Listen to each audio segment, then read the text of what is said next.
আজ আমার জীবনের অনেক গুরুত্বপূর্ণ একটা দিন, কারণ আজ আমার বিয়ে। পার্লারে বসে আছি আর দুজন মহিলা আমার সাজগোজ নিয়ে খুব ব্যস্ত। যদিও পার্লারে সাজগোজের কোনো ইচ্ছেই আমার ছিল না, কিন্তু মিতুর জোরেই আসা হলো পার্লারে।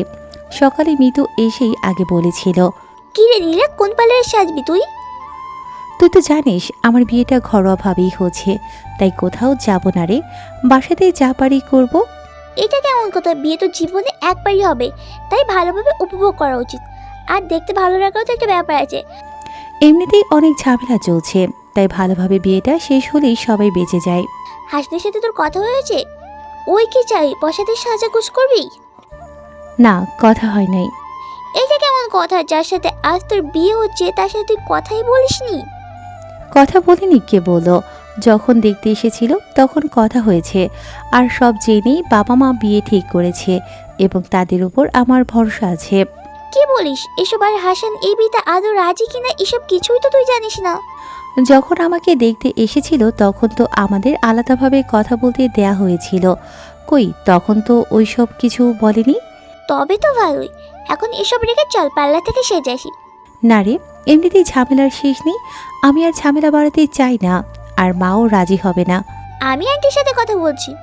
মিতু, শোন আমার কথা। আমার কোনো কথা না শুনেই মিতু চলে গেল। যদিও এই বিয়েতে আমার আর হাসানের পরিবার ছাড়া বাইরের কাউকেই বলা হয়নি, তবে মিতু আমার খুব ভালো বান্ধবী, তাই ওরে আনা হয়েছে যেন আমার খারাপ না লাগে। জীবনে কখনো ভাবিনি আমার বিয়েটা এভাবে চুপি চুপি হবে। কত স্বপ্ন ছিল আমার বিয়ে নিয়ে, অথচ আজ সেসব স্বপ্নই রয়ে গেল। সব কিছুই ভাগ্য, আমার ভাগ্যে যা ছিল তাই হচ্ছে। আন্টি তুমি কি খুব ব্যস্ত এখন? তোমার সাথে কিছু কথা ছিল, শোনার সময় হবে? ব্যস্তই তো, এত কাজ। তুই কি বলছিলি বল না, আমি শুনছি। আন্টি আমি নীলাকে নিয়ে পাশে পার্লার থেকে সেজে আসি, তুমি যদি অনুমতি দাও তো। কি বলছিস এসব?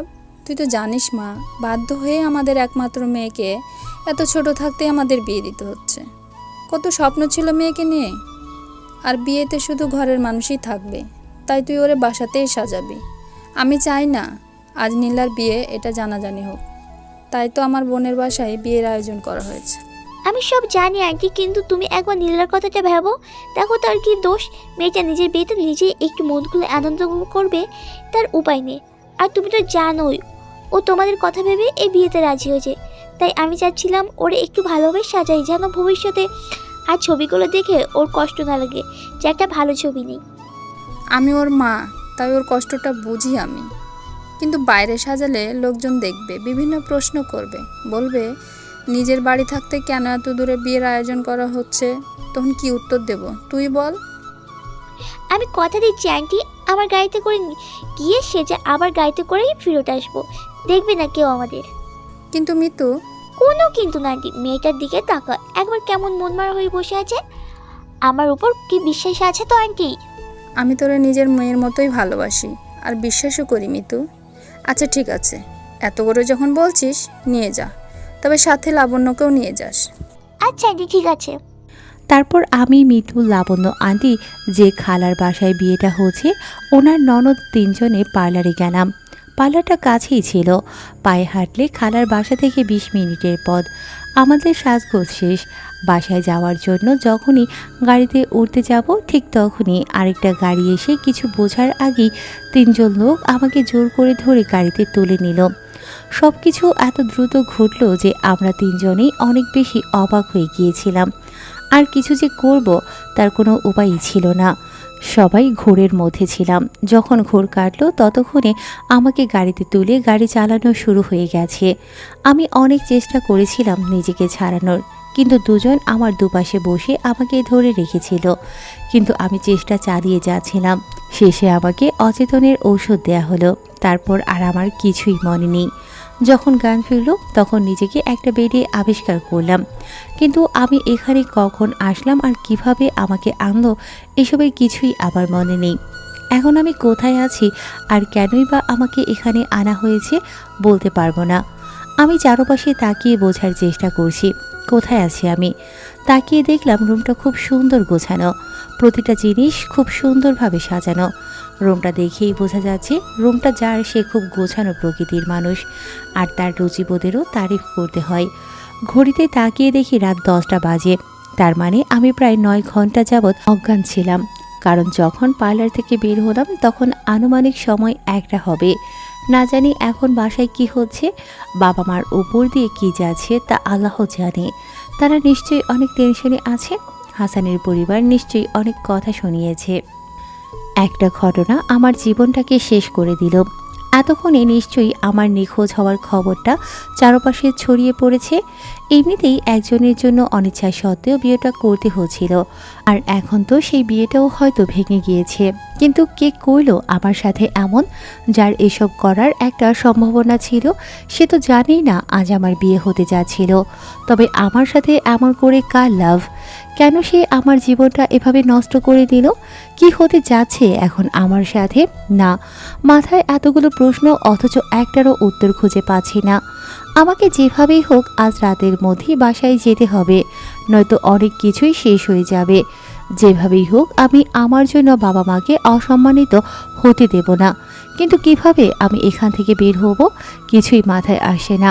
ফ্লোরে বসে এসব ভাবছিলাম আর চোখ দিয়ে পানি পড়ছিল।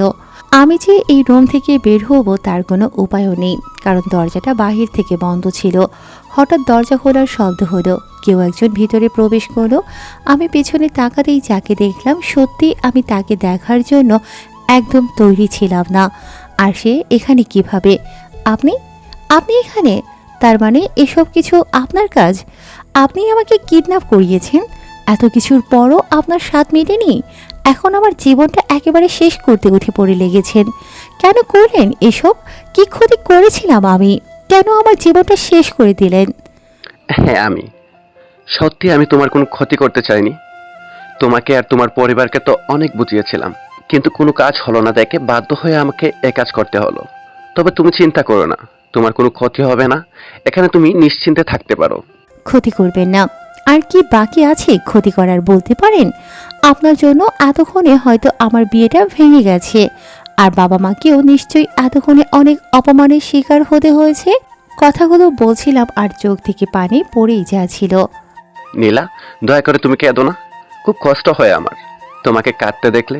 বিশ্বাস করো, আমি শুধু চেয়েছি তোমার বিয়েটা যেন ভেঙে যায়, আর তুমি আমি ছাড়া অন্য কারো হয়ে না যাও। এখন তুমি তোমার মতো পড়াশোনা করো, পরে আমাদের বিয়ে হবে। আর আমি তোমাকে একদম বিরক্ত করব না। তুমি যা চাও তাই আমি করব। শুধু আমাকে রেখে অন্য কাউকে বিয়ের কথা ভেবো না। তুমি শুধু আমার নীলা, আমি তোমাকে খুব ভালোবাসি। চোখের পানি মুছে বললাম, আপনি আমাকে খুব ভালোবাসেন তাই না? নিজের থেকেও বেশি। তুমি চিন্তা করো না, কালকেই আমি তোমাকে তোমার বাসায় দিয়ে আসব। সব ঠিক হয়ে যাবে। তুমি আগের মতো আবারও তোমার পড়াশোনা শুরু করবে। তারপর তুমি আরো বড় হলে পরে আমাদের বিয়ে হবে। আমার একটা উপকার করতে পারবেন? শুধু একবার তুমি বলে দেখো। আমি এখন বাবা মার সামনে আমার এই মুখ দেখাতে পারবো না, আর না পারবো আমার জন্য তাদেরকে মানুষ যে কথা বলবে তা মেনে নিতে। তাই সব থেকে ভালো আমাকে আপনি মেরে ফেলুন। আমি আমার এই জীবন আর চাই না, আমি বাঁচতে চাই না।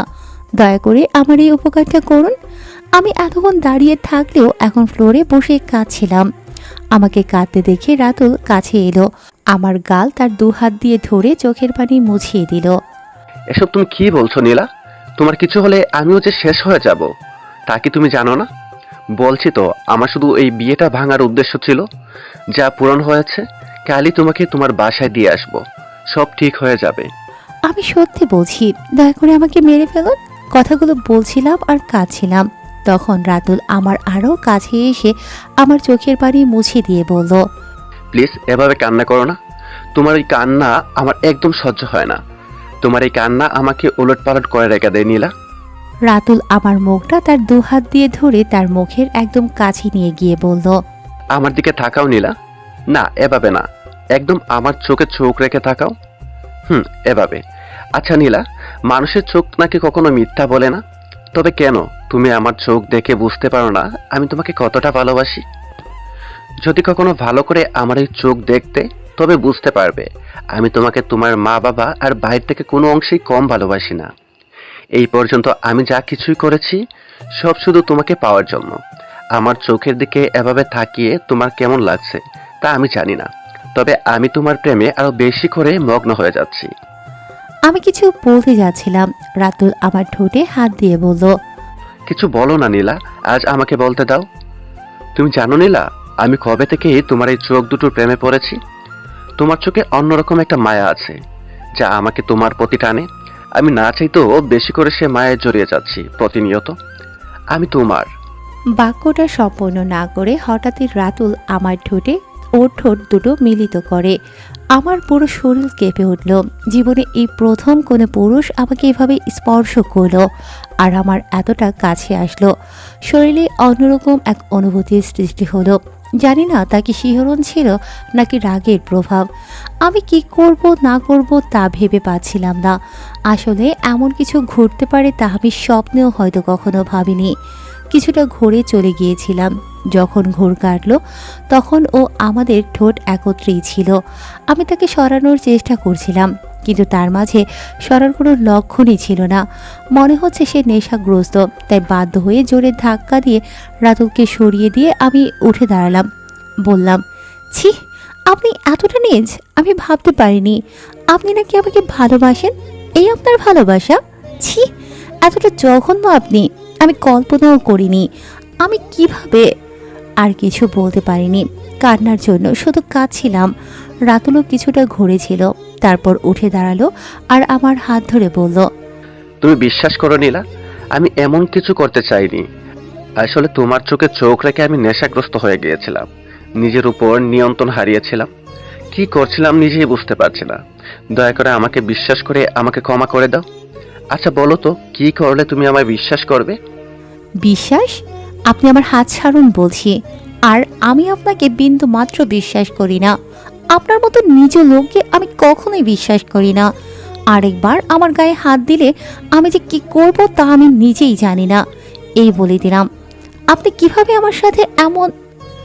আমি কাঁদছিলাম দেখে রাতুল আমার চোখের পানি মুছে দেওয়ার জন্য আমার গালে হাত রাখতেই আমি তার হাতটা সরিয়ে দিলাম আর রাগ নিয়ন্ত্রণ করতে না পেরে তাকে চড় দেওয়া শুরু করলাম। একটা নয়, দুটো নয়, আমি অনবরত তার দুগালে আমার দু হাত দিয়ে চড় দিচ্ছিলাম। সে আমার সামনেই বসা, ইচ্ছে করলেই আমাকে আটকাতে পারত, কিন্তু সে একবারও আমাকে আটকানোর চেষ্টা করলো না। কয়েকটা চড় দেওয়ার পর আমি নিজেই ওর শার্টের কলার ধরে কেঁদে পড়লাম। আমি কি দোষ করেছিলাম? কেন করলেন আমার সাথে এমন? কেন আমার জীবনটা নষ্ট করে দিলেন? কেন? আমি তোমাকে ভালোবাসি নীলা, নিজের থেকেও বেশি। কিন্তু আমি এক স্বার্থপর প্রেমিক, তাই তো তোমাকে নিজের করে পাবার জন্য এত কিছু করেছি। কি করব বলো, সবাই তো এক না। আমি স্বার্থহীন হতে পারিনি, আর না তোমার অন্য কারো হতে দেখতে পারি। তাই তো তোমাকে নিজের করার জন্য এসব করেছি। দয়া করে একবার আমাকে বোঝার চেষ্টা করো। ঘৃণা নয়, ভালোবাসার চেষ্টা করো, তবেই বুঝতে পারবে তুমি আমাকে যতটা খারাপ ভাবো আমি ততটাও খারাপ না। আমি কখনোই আপনাকে ভালোবাসতে পারবো না। ঠিক আছে, ভালোবাসতে পারো না, শুধু আমার পাশে থেকো, কখনো আমার থেকে দূরে যেও না। আপনি এতদিনেও এইটুকু বুঝতে পারেননি যে আপনার আর আমার কোনো দিক দিয়েই কোনো মিল নেই? আপনার পাশে থাকা তো দূরের কথা, আমার আপনার ছায়াটাও সহ্য হয় না। দেখুন, আমি আপনাকে সহ্য করতে পারছি না। দয়া করে এখন আমার সামনে থেকে চলে যান।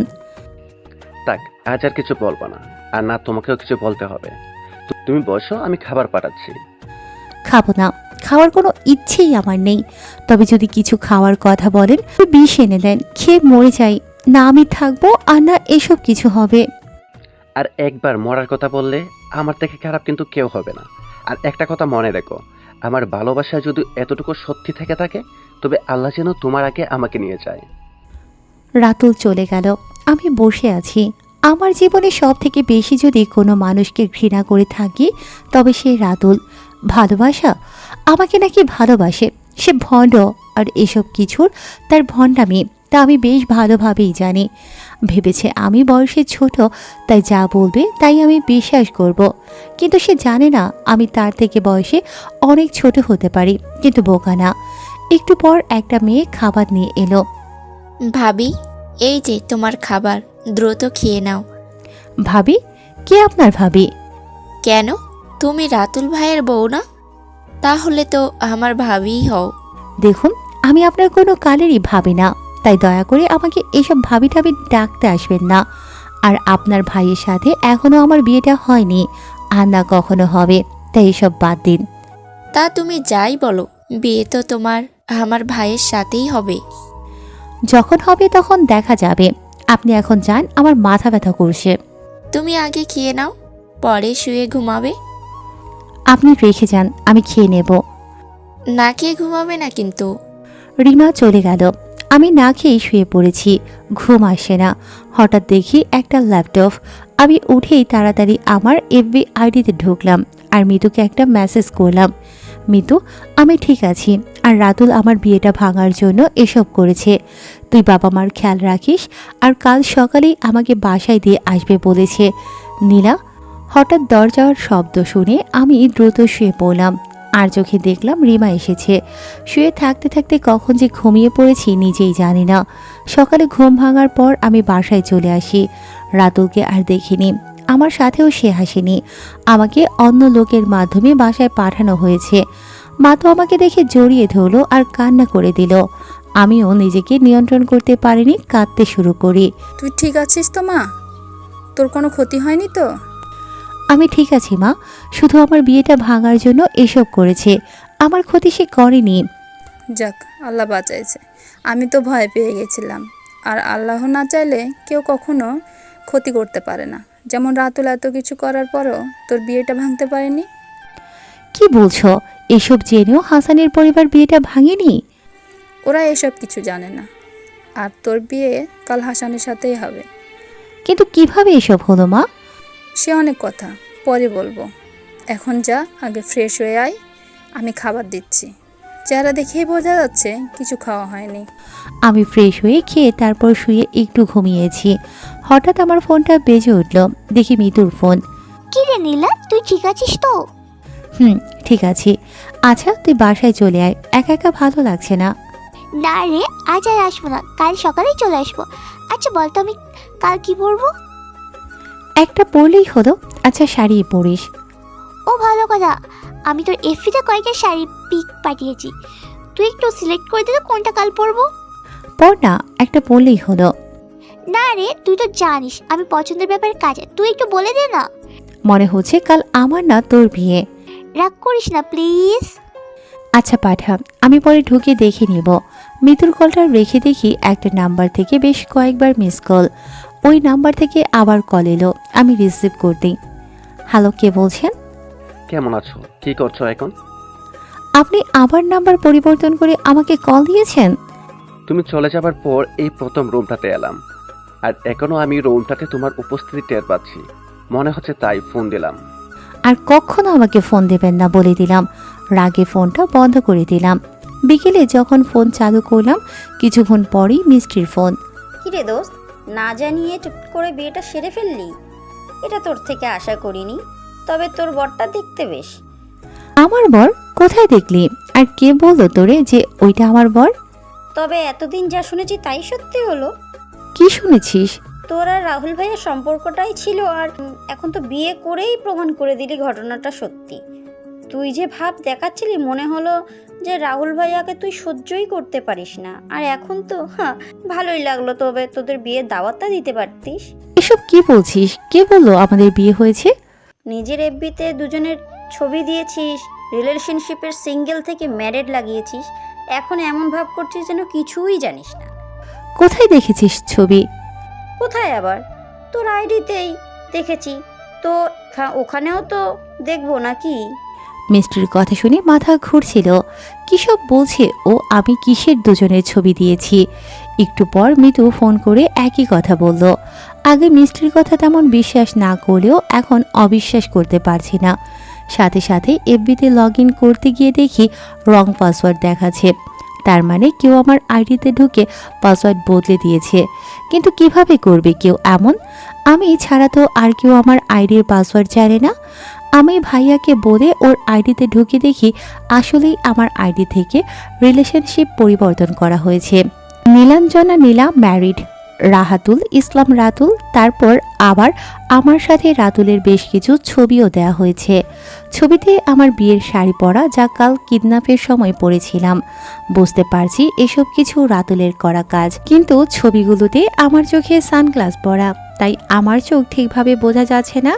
এখন বুঝতে পারছি আমার অচেতন থাকা অবস্থায় এইসব ছবি তুলেছিল, আর সবাই যেন বুঝতে না পারে তার জন্য আমাকে সানগ্লাস পরানো হয়েছে, যাতে আমার চোখ দেখা না যায়। আমার মাথা ঘুরছে। আসলে কাল রাতে আমি তার ল্যাপটপ থেকে আমার আইডিতে ঢুকেছিলাম, আর রিমা চলে আসাতে লগ আউট করার কথা মনে ছিল না। আর এই সুযোগটারই ব্যবহার করেছে খারাপ লোকটা। এই লোকটা যে এতটা জঘন্য কাজ করবে তা কল্পনাও করিনি। আমার জীবনটা পুরোপুরি শেষ করে দিল। কিন্তু এসব কেন করলো? ও তো জানে আমার বিয়ে ভেঙে গেছে, তবে এমন কেন করলো? হাসানের বাবা আমার বাবাকে কল করে অনেক বাজে বাজে কথা শুনিয়েছে, সাথে এও বলেছে আমি বাড়ি থেকে পালিয়ে গিয়ে বিয়ে করেছি। আর তাই বাবা মেনে নিতে না পেরে নিজের অসুস্থতার কথা বলে বিয়ের দিন পরিবর্তন করেছে, যাতে আমাকে হাসানের সাথে বিয়ে দিতে পারে। আর শুধু আমি না, আমার পুরো পরিবারই নাকি খারাপ। আরও অনেক কথা বাবা কথাগুলো বলছিল আর কাঁদছিল। এই প্রথম বাবাকে এতটা অপমানের শিকার হতে হলো। আর এসব কিছু হয়েছে শুধু ওই খারাপের জন্য। আমার জীবন থাকতে আমি তাকে কোনোদিন ক্ষমা করব না। খুব খারাপ লাগছিল নিজের জন্য বাবা মাকে এত অপমানিত হতে দেখে। আমার মরে যেতে ইচ্ছে করছে। এ জীবন রাখার ইচ্ছে শেষ হয়ে গেছে। তাই লুকিয়ে মার ঘুমের ওষুধগুলো নিয়ে আমার রুমে এসে দরজা বন্ধ করে দিলাম। সবগুলো ওষুধ খেলাম। পরে রাতুলকে ফোন দিলাম। তুমি আমাকে ফোন দিয়েছ? আমার তো বিশ্বাসই হচ্ছে না। জীবনের প্রথম ও শেষবারের মতো ফোন দিলাম। কি ভেবেছিলেন আমি আপনার হাতের পুতুল, যখন যেভাবে খুশি চালাবেন আর আমি চলবো? আমার জীবনটা শেষ করেও শান্তি হয়নি। এখন আমার পরিবারটা শেষ করার জন্য লেগেছেন। এই সব কিছুর জন্যই তো আমি দায়ী, তাই না? আমি না থাকলে তো আর এসব কিছু হতো না, আর ভবিষ্যতেও কিছু হবে না। এসব কি বলছো তুমি? আপনার কোনো কথা শোনার ইচ্ছে আমার নাই। আমি বেঁচে থাকলেই যত ঝামেলা, মরে গেলে তো আর হবে না। আমার সুন্দর জীবনটা আপনি নষ্ট করলেন। কত আশা ছিল, সব আজ শেষ। আজ আপনি যা করেছেন তারপর তো আমার আর কিছুই বাকি রইল না। শুধু আপনার জন্য আজ আমার বাবাকে মানুষ এতগুলো কথা শুনিয়েছে, বলেছে আমার পুরো পরিবারই নাকি খারাপ। আর এসব কিছু তো আপনি আমার জন্য করেছেন, তাই না? আজকের পর থেকে আর আমার পরিবারকে অপমানিত হতে হবে না। সব কিছুর মূল তো আমি, তাই স্থায়ী একটা সমাধানের ব্যবস্থাও আমি নিজেই বের করেছি। যদিও একটু দেরি হয়ে গেছে, কিন্তু ব্যাপার না, আর দেরি করব না। কি বের করেছো তুমি? আর এভাবে কেন কথা বলছো? কি হয়েছে তোমার? কোনটা এমন লাগছে কেন নীলা তোমার? স্থায়ী সমাধান বের করেছি, আর আমার কিছুই হয়নি। এতদিন ঠিক ছিলাম না, আমি এখন ঠিক আছি। একটা অনুরোধ করার জন্য ফোন দিয়েছি। যদিও জানি কাজ হবে না, তবুও শেষ ইচ্ছা বলতে পারেন। আমার অবর্তমানে দয়া করে আমার পরিবারটাকে আর চালাবেন না। তাদের তো কোনো দোষ নেই, দোষ তো আমার, কারণ আমি এই পৃথিবীতে এখনও রয়েছি। তবে চিন্তা করবেন না, আর কিছুক্ষণ মাত্র, তারপর সব ঝামেলা শেষ। নীলা কি হয়েছে? তোমার কোনটা এমন কেন লাগছে? আর কিসব বলছো তুমি নীলা? এই কথা বলছো না কেন? নীলা, এই নীলা, তুমি আমার কথা শুনতে পাচ্ছ? ফোনটা কেটে দিলাম আর ফোনটা বন্ধ করে দিলাম। ওই লোকের সাথে কথা বলার বিন্দু মাত্র রুচি নেই আমার। আর মাত্র কিছুক্ষণ, তারপর সব শেষ। জীবনে কখনো ভাবিনি আমি আত্মহত্যা করব, কিন্তু আজ এর থেকে ভালো আর কোনো পথ খুঁজে পেলাম না। আমার ভাগ্যটাই খুব খারাপ, আর এতটাই খারাপ যে বেঁচে থাকতেও শান্তি পেলাম না। আর যেভাবে মরে যাব তাতেও আমার আত্মাটা শান্তি পাবে না, অপ আত্মা হয়ে ঘুরে বেড়াবে। না এই কাল আমার হলো, আর না মরার পরের কাল আমার হবে। অনেকটা সময় পার হয়ে গেছে, আর এখন খুব ঘুম পাচ্ছে। মনে হচ্ছে কত বছর ঘুমাইনি। আজকেই শেষ ঘুম ঘুমাবো আমি। ভাবিনি জীবনটা এভাবে শেষ হবে। কেন করলেন আমার সাথে এমন? রাতুল, কি দোষ করেছিলাম আমি? কেন আজ আমাকে এমন একটা মৃত্যু বেছে নিতে হলো? আজ আপনার জন্যই আমাকে এই পথে চলতে হচ্ছে, কারণ আর কোনো পথ নেই চলার। ধীরে ধীরে গভীর ঘুমে তলিয়ে যাচ্ছি। চোখ দিয়ে পানি পড়ছে। বাবা মা আর নীরব ভাইয়াকে খুব মনে পড়ছে। সরি বাবা মা আর ভাইয়া, তোমাদের ছেড়ে যেতে খুব কষ্ট হচ্ছে, কিন্তু কি করব বলো? আমি বেঁচে থাকলে না নিজে শান্তিতে থাকতে পারবো, আর না তোমরা শান্তিতে থাকতে পারবে। তাই আমি চলে যাওয়াই ভালো। জানি আমাকে খুব ভালোবাসো তোমরা, আর আমি বাসি, তাই দূরে চলে যাচ্ছি। ক্ষমা করো আমায়। মাথা খুব ব্যথা করছে, চোখ মেলে তাকাতে পারছি না। অনেক কষ্টে তাকালাম, তাকিয়ে দেখি আমি হাসপাতালের বেডে শুয়ে আছি। কিন্তু এটা কিভাবে সম্ভব? তার মানে আমি বেঁচে আছি, কিন্তু আমি বেঁচে আছি কিভাবে? আমার তো বেঁচে থাকার কথা না, তবে কিভাবে হলো এসব? ভালোভাবে তাকিয়ে দেখি রাতুল আমার পাশে বসে কোনো একটা কাগজ দেখছে, আর নার্স দেখলাম, কিন্তু আমার পরিবারের কাউকে দেখছি না। আল্লাহ যেই লোকের কাছ থেকে মুক্তি পাবার জন্য নিজের জীবনটাই ত্যাগ করেছিলাম, তাকেই কেন আবার আমার সামনে আনলে? যদি আমাকে বাঁচানোরই ছিল আল্লাহ, তবে তার জন্য আমার এই মরে যাওয়ার পথ গ্রহণ করতে হয়েছিল। তাকেই কেন চোখ মেলে প্রথম দেখতে হলো? কেন করছো তুমি আমার সাথে এমন? নার্স আমাকে চোখ মেলে অবস্থায় প্রথম দেখলো আর খুব খুশি হয়ে বলল, ভাই দেখুন, ভাবির জ্ঞান ফিরেছে। রাতুল বেশ অবাক হয়ে কি বলে সাথে সাথে আমার দিকে তাকালো। আমি চোখ সরিয়ে অন্যদিকে তাকালাম। এখন তোমার কেমন লাগছে? এই মেয়ে, তুমি এমন একটা কাজ কিভাবে করলে? তুমি অসুস্থ তাই বেঁচে গেলে, নয়তো আগে একটা টাস করে চড় দিয়ে পরে কথা বলতাম। মরে যাওয়ার খুব শখ তোমার, তাই না? জীবনে যদি আর কোনোদিন এমন কিছু করেছো, সত্যি সত্যি সেই দিন তোমাকে মেরে ফেলে আমিও মরবো। কি ভেবেছিলে এত সহজে আমার হাত থেকে মুক্তি পাবে? যতদিন আমি বেঁচে আছি ততদিন তোমাকেও বেঁচে থাকতে হবে, আর আমার মৃত্যুর পর সে অন্য কথা। বললে না তো এখন কেমন লাগছে তোমার? কি ব্যাপার, কথা বলছো না কেন? এ লোকের কোনো কথারই উত্তর দেওয়ার ইচ্ছে নেই, তাই চুপ করেই ছিলাম। কিন্তু বাবা মা কোথায়, আর এই লোকটা এখানে কিভাবে? সিস্টার, আমার বাবা মা কেউ আসেনি, তারা কোথায়? তারা বাহিরে আছে। নার্স, আগে ডাক্তার শামীমকে এই সংবাদটা দেন, আর তাকে বলুন একবার এসে দেখতে। যদি সবকিছু ঠিক থাকে তবে বাহিরে যারা আছে তাদের ভিতরে নিয়ে আসবেন। আচ্ছা ভাই, আপনি ভাবির পাশে বসুন, আমি এক্ষুনি ডক্টরকে নিয়ে আসছি। রাতুল আমার পাশে বসে চুপ করে আমার দিকে তাকিয়ে আছে। বুঝতে পারছি, তাই আমি অন্যদিকে তাকিয়ে আছি। একটু পরেই ডক্টর এলো আর আমার সব কিছু পরীক্ষা করে বলল, এখন কেমন লাগছে? জি ভালো। বিয়ের একদিন না যেতে রাতুর উপর আপনার এমন কি রাগ হলো যে রাগের বশে নিজেকে শেষ করতে যাচ্ছিলেন? আপনি জানেন আপনার এই স্বামী আপনার কাছ থেকে 1 মিনিটের জন্য সরেনি। আমার স্বামী? জি, উনি যে আপনাকে কতটা ভালোবাসে তা উনি কি দেখে বুঝেছি। আচ্ছা, পরে এসব কথা বলা যাবে, এখন রেস্ট নিন। ডক্টর, আমার বাবা মা? নার্স, ওনাদেরকে বলো এখন ভিতরে আসতে পারে। আর রাতুল সাহেব, আপনিও এখন একটু চিন্তামুক্ত হন, এখন ভয়ের আর কিছুই নেই। আর চাইলে কাল বাসায় নিয়ে যেতে পারেন।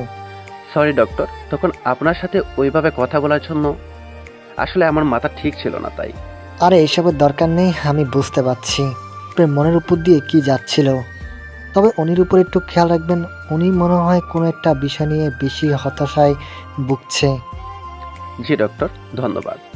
তারপর রাতুল ডাক্তারের সাথে রুম থেকে বেরিয়ে গেল, আর মা বাবা ভাই ও খালা সহ সবাই রুমে ঢুকলো। মা আমাকে দেখে জড়িয়ে ধরে সে কি কান্না! আমার নিজেরও খুব কান্না পাচ্ছিল। ভাই আর বাবাও কাঁদছিল। কেন আমাদের এত বড় শাস্তি দিতে যাচ্ছিলি মা? আর কিভাবে তুই এমন একটা কাজ করার কথা চিন্তা করছিলি? একটাবার ভেবে দেখেছিলি তোর কিছু হলে আমাদের কি হতো? আমাকে ক্ষমা করো মা, তখন আমি এছাড়া আর কোনো পথ খুঁজে পাচ্ছিলাম না। আর যদি কোনোদিনও এমন কিছু করার কথা ভাবিস তবে খুব খারাপ হয়ে যাবে। আমি তোরে কোনোদিনও ক্ষমা করব না। আমাকে ক্ষমা করো বাবা, আসলে আমার জন্য তোমাদের এত অপমানিত হতে দেখে আমি আর সহ্য করতে পারিনি। আর কখনো এমন হবে না, দয়া করে আমাকে তোমরা ক্ষমা করে দাও। তারপর নার্স সবাইকে চলে যেতে বলল, শুধু একজন সাথে থাকতে পারবে, তাই মা রয়ে গেল। আমি মাকে বললাম, মা, এই খারাপ লোকটা এখানে কিভাবে, আর ওনাকে কে বলেছে এইসব? তোমরা কেউ না থেকে যার জন্য আজ এমন একটা ঘটনা ঘটেছে, উনি কেন আমার পাশে বসেছিল? মা, ডাক্তার আমার কেন বলেছে উনি আমার স্বামী? কি হলো মা, কথা বলছো না কেন? কাল রাতে অনেক কিছুই হয়েছে, সব এখন বলা সম্ভব না, তবে সংক্ষেপে তোকে বলি। কাল রাতুল যখন বাসায় আসলো তখন দরজা আমি খুলেছিলাম, আর ওরে দেখে এতটাই রাগ হয়েছিল, অনেক কথা শুনিয়েছিলাম। ওই তোর সাথে দেখা করতে চাইছিল আর বলেছিল একবার শুধু তোর সাথে দেখা করতে চাই। ওর নাকি মনে হচ্ছে তুই ঠিক নেই। ওই বারবার বলছিল একবার শুধু দেখা করতে চাই, তোর কিছু হয়নি, আর কিচ্ছু না। আমরা কিছুতেই যখন ওরে তোর সাথে দেখা করতে দিচ্ছিলাম না, তখন অবশেষে ওই বলল ঠিক আছে, ও দেখা করবে না, কিন্তু আমরা কেউ যেন দেখে এসে ওরে জানাই। বাধ্য হয়ে লাবণ্যকে পাঠানো হলো, আর খবর এলো তোর কোনো সাড়া নেই, আর দরজাও বন্ধ। তখন আমরাও ভয় পেয়ে গেলাম। নীরব আর তোর বাবা বাসায় ছিল না, তাই বাধ্য হয়েই রাতুলের সাহায্য নিতে হয়েছে। ওই দরজা ভেঙে দেখি তুই অচেতন হয়ে বিছানায় পড়ে আছিস। শেষে তোকে হাসপাতালে আনা হয়, কিন্তু ডাক্তার জানায় অনেক দেরি হয়ে গেছে আনতে। এখন কিছু সম্ভব না, কারণ হার্টবিট পাওয়া যাচ্ছে না। কথাগুলো শুনেই রাতুল বলল, আমি বিশ্বাস করি না নীলার কিছু হতে পারে না। আমাকে রেখে ও কখনো যেতে পারে না। আজ আমার নীলার কিছু হলে আমি কাউকে ছেড়ে কথা বলবো না। আমি বারবার বলেছিলাম নীলা ঠিক নেই, কেউ আমার কথা শুনেনি। এখন ওর কিছু হলে আমি সব শেষ করে দিব। ডক্টর বলছিল। দেখুন রাতুল, আমাদের হাতে কিছুই নেই, অনেক দেরি হয়ে গেছে। রাতুল তখন ডাক্তারের শার্টের কলার ধরে বলেছিল, আমি আমার নীলাকে সুস্থ দেখতে চাই। কিভাবে তা আমি জানি না ডক্টর, আমি শুধু ওরে সুস্থ দেখতে চাই। আপনাদের কোথাও ভুল হচ্ছে, ও আমাকে ছেড়ে যেতে পারে না। আপনারা দয়া করে আরেকবার চেষ্টা করে দেখুন না। আমি জানি ও আমার ছেড়ে যায়নি। তারপর ডাক্তার আবার গেল, আর অনেকক্ষণ পর এসে জানালো, আসলে অতিরিক্ত ঘুমের ওষুধ খাওয়ার জন্য হার্টবিট এতটাই স্লো হয়ে গেছিল যে বোঝাই যাচ্ছিল না। মারা যায়নি, আল্লাহর রহমতে আমরা তাকে বাঁচাতে সক্ষম হয়েছি। ওর শরীর অতিরিক্ত দুর্বল, অতিরিক্ত ঘুমের ওষুধ খাওয়াতে জ্ঞান ফিরতে দেরি হবে। তারপর থেকে ছেলেটা এক মুহূর্তের জন্য সরেনি। সেটা এমনিতে আর যাই হোক, তোকে খুব ভালোবাসে রে নীরা। ভালোবাসি না ছাই, আমার আজকের এই অবস্থার জন্য সেই দায়ী। তোমরা এত সহজে সব ভুলে গেলে? আর সে যে আমাদের মিথ্যে কাহিনী এখানেও প্রচার করেছে, তা কি মা? কিছুই ভুলিনি। তবে এ কথা সত্য, ছেলেটা আসলেই তোরে খুব ভালোবাসে। আর ওইসব রাতুল না নাশ করেছিল, কারণ নার্স রাতুলের পূর্ব পরিচিতা, আর সে ফেসবুকে ওইসব ছবি দেখে এসব বলেছে। তা বুঝলাম, তবে তোমরা সত্যিটা বললে না কেন? বলার মতো অবস্থা ছিল না। এসব কথা আমার শুনতে ভালো লাগছে না মা, আমি একটু ঘুমোতে চাই। এরপর হাসপাতাল থেকে আমায় বাসায় আনা হলো, আর সাথে রাতুলও আসলো। ভালোই হয়েছে, আমাকে বাঁচিয়ে রাতুল নায়ক হয়ে গেছে। আর বাসার সবাই সব ভুলে গেছে মনে হচ্ছে। যে লোকটাকে দেখলেই আমার শরীর জ্বলে যায়, এখন তাকে সব সময় চোখের সামনে দেখতে হচ্ছে। আমি বুঝতে পারছি না বাবা মা সব কিভাবে ভুলে গেল। সেদিন মাকে বললাম, মা এই লোক আমাদের বাসায় কি করে? আর তারে তোমরা কিছু বলছো না কেন? কি বলবো? মানে কি, যার জন্য আমার সুন্দর জীবনটাই শেষ হয়ে যায়, তাকে তোমাদের কিছুই বলার নেই? তোমরা কি বুঝতে পারো না আমি এই লোকটাকে সহ্য করতে পারি না? আসতে বল, ও বাসাতেই আছে। আর আজ তোর এই অবস্থার জন্য ওই দায়ী মানলাম, কিন্তু আজ ওর জন্যেই তুই বেঁচে আছিস, এটাও জেনে রাখিস। আর একটা কথা, এখন একমাত্র ওই পারে সব কিছু ঠিক করে দিতে। মানে কি, যে আমার সব কিছু শেষ করে দিয়েছে, এমনকি যার জন্য আমার চরিত্র নিয়েও মানুষ যা ইচ্ছে বলে যাচ্ছে, সে কিভাবে সব ঠিক করতে পারে মা? এখন ওই পারে সব কিছু ঠিক করতে, কারণ ও যদি এখন তোরে বিয়ে করে নেয়, তবেই সবার মুখ বন্ধ হয়ে যাবে। ও আচ্ছা, এখন তবে বাসায় এসব চলছে, তাই তো বলি একটা গুন্ডা কিভাবে আমার কাছে সবসময় থাকার সাহস পাচ্ছে। আর মানে তোমরা এখন তারে সত্যি জামাই স্বীকার করে নিয়েছো? কাল ওর মা আসবে, আর বিয়ের ব্যাপারে সব কথা স্থির হবে। দেখ, ও ছেলে হিসাবে খারাপ না, আর যাই করেছে খুব ভালোবাসে বলেই করেছে। খুব ভালো মা। সত্যি কি আমি তোমাদের মেয়ে মা? এটা কেমন কথা? না, জানতে ইচ্ছে হলো আর কি।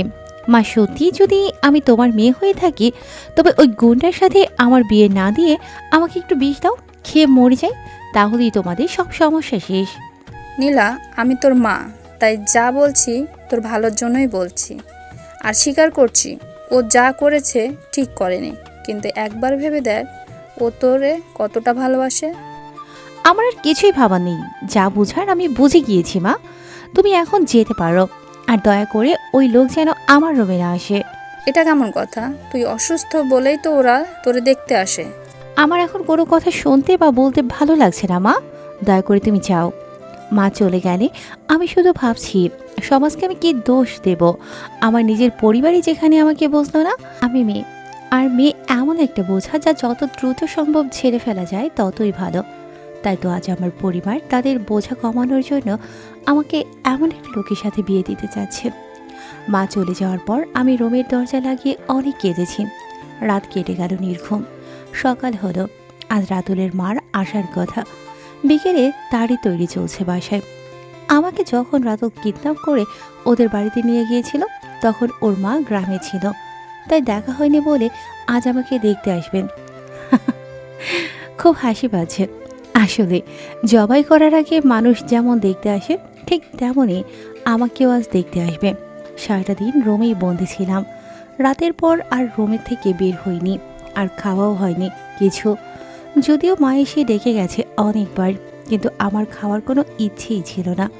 বিকেলে রাতুল এসে দরজা খুলতে বলেছিল, আর আমি কিছুতেই খুলছিলাম না, তাই বলেছিল দরজা ভেঙে রুমে ঢুকবে। শেষে বাধ্য হয়ে দরজা খুলতে হলো। তুমি নাকি কাল রাত থেকে কিছুই খাওনি আর রুম থেকে বের হওনি? এই নাও, আমি খাবার নিয়ে এসেছি, খেয়ে নাও। কে বলেছে এসব? আন্টি। তবে আমাকে জিজ্ঞেস করছেন কেন? আন্টিকে গিয়ে জিজ্ঞেস করুন। আমি আর কিছু জানতে চাই না, খাবার নিয়ে এসেছি, খেয়ে নাও। তারপর বাইরে মা এসেছে, তার কাছে যাও একবার। বিয়ের দিন ঠিক হয়ে গেছে। পরশু। এত দেরি কেন? আর বিয়ে বা কেন করছেন? এটা কেমন কথা? তোমাকে ভালোবাসি তাই বিয়ে করেছি। শুধু শুধু বিয়ে করার কি দরকার যখন বিয়ে ছাড়াই সব পেতে পারেন? মানে? না বোঝার তো কিছু নেই। কষ্ট করে বিয়ে না করে আমাকে রক্ষিতা করে রাখলেই তো পারেন। রক্ষিতা? তোমার মনে হচ্ছে আমি তোমাকে রক্ষিতা করে রাখতে চাই? আমারে তোমার এমন মনে হচ্ছে? আর যদি রক্ষিতা করেই রাখার হতো তবে বিয়ে কেন করেছি? আমিও তো তাই বলছি। বিয়ে করার কি দরকার? আপনি আমার জীবন বাঁচিয়েছেন, আমি তো আপনার দাস। তাই যেভাবে ইচ্ছে আমাকে ব্যবহার করতে পারেন। তার জন্য বিয়ের মোহর লাগানোর দরকার নাই তো। এসব কি বলছো তুমি? তোমার কি মনে হয় তোমার শরীরের প্রতি আমার লোভ? তা নয়তো কি মিস্টার রাতো? চিন্তা করবেন না, আপনি ছেলে, তাই আপনার কোনো দোষ হবে না। যা দোষ সব তো আমার, কারণ আমি যে মেয়ে। আর সমাজে ইতিমধ্যেই আমি অনেক সম্মানিত হয়ে গিয়েছি। নতুন করে আমার আর কিছু হবে না, তাই নিশ্চিন্তে আপনি আমাকে ব্যবহার করতে পারেন। দয়া করে তুমি চুপ করে নিলা। এসব আমি আর শুনতে পারছি না। এসব কথা বলতে তোমার কি একটুও মুখে আটকাচ্ছে না? সত্যি কথা বলতে খারাপ লাগবে কেন? আমাকে বিয়ে করার দরকার নেই। আমি তো এমনিতেই রাজি, আর আমার বাবা মাও রাজি। আসলে আমি তো এখন বোঝা, তাই কাঁধ থেকে সরাতে পারলেই তারা খুশি। আর আপনারও চিন্তা নেই, চাইলে আজ থেকেই শুরু করতে পারেন। চুপ করো নীলা, নয়তো আমি এমন কিছু করে ফেলবো যা তোমাকে কষ্ট দিবে, আর আমি তোমাকে কষ্ট দিতে চাই না। আরে আপনি তো দেখি মেয়েদের মতো লজ্জা পাচ্ছেন। আচ্ছা তবে আমিই শুরু করি। এই নিন, দেখুন আমি কিন্তু কোনো লজ্জা পাচ্ছি না, আপনিও পাবেন না। এসব ব্যাপারে লজ্জা পেলে চলবে, শুরু করুন।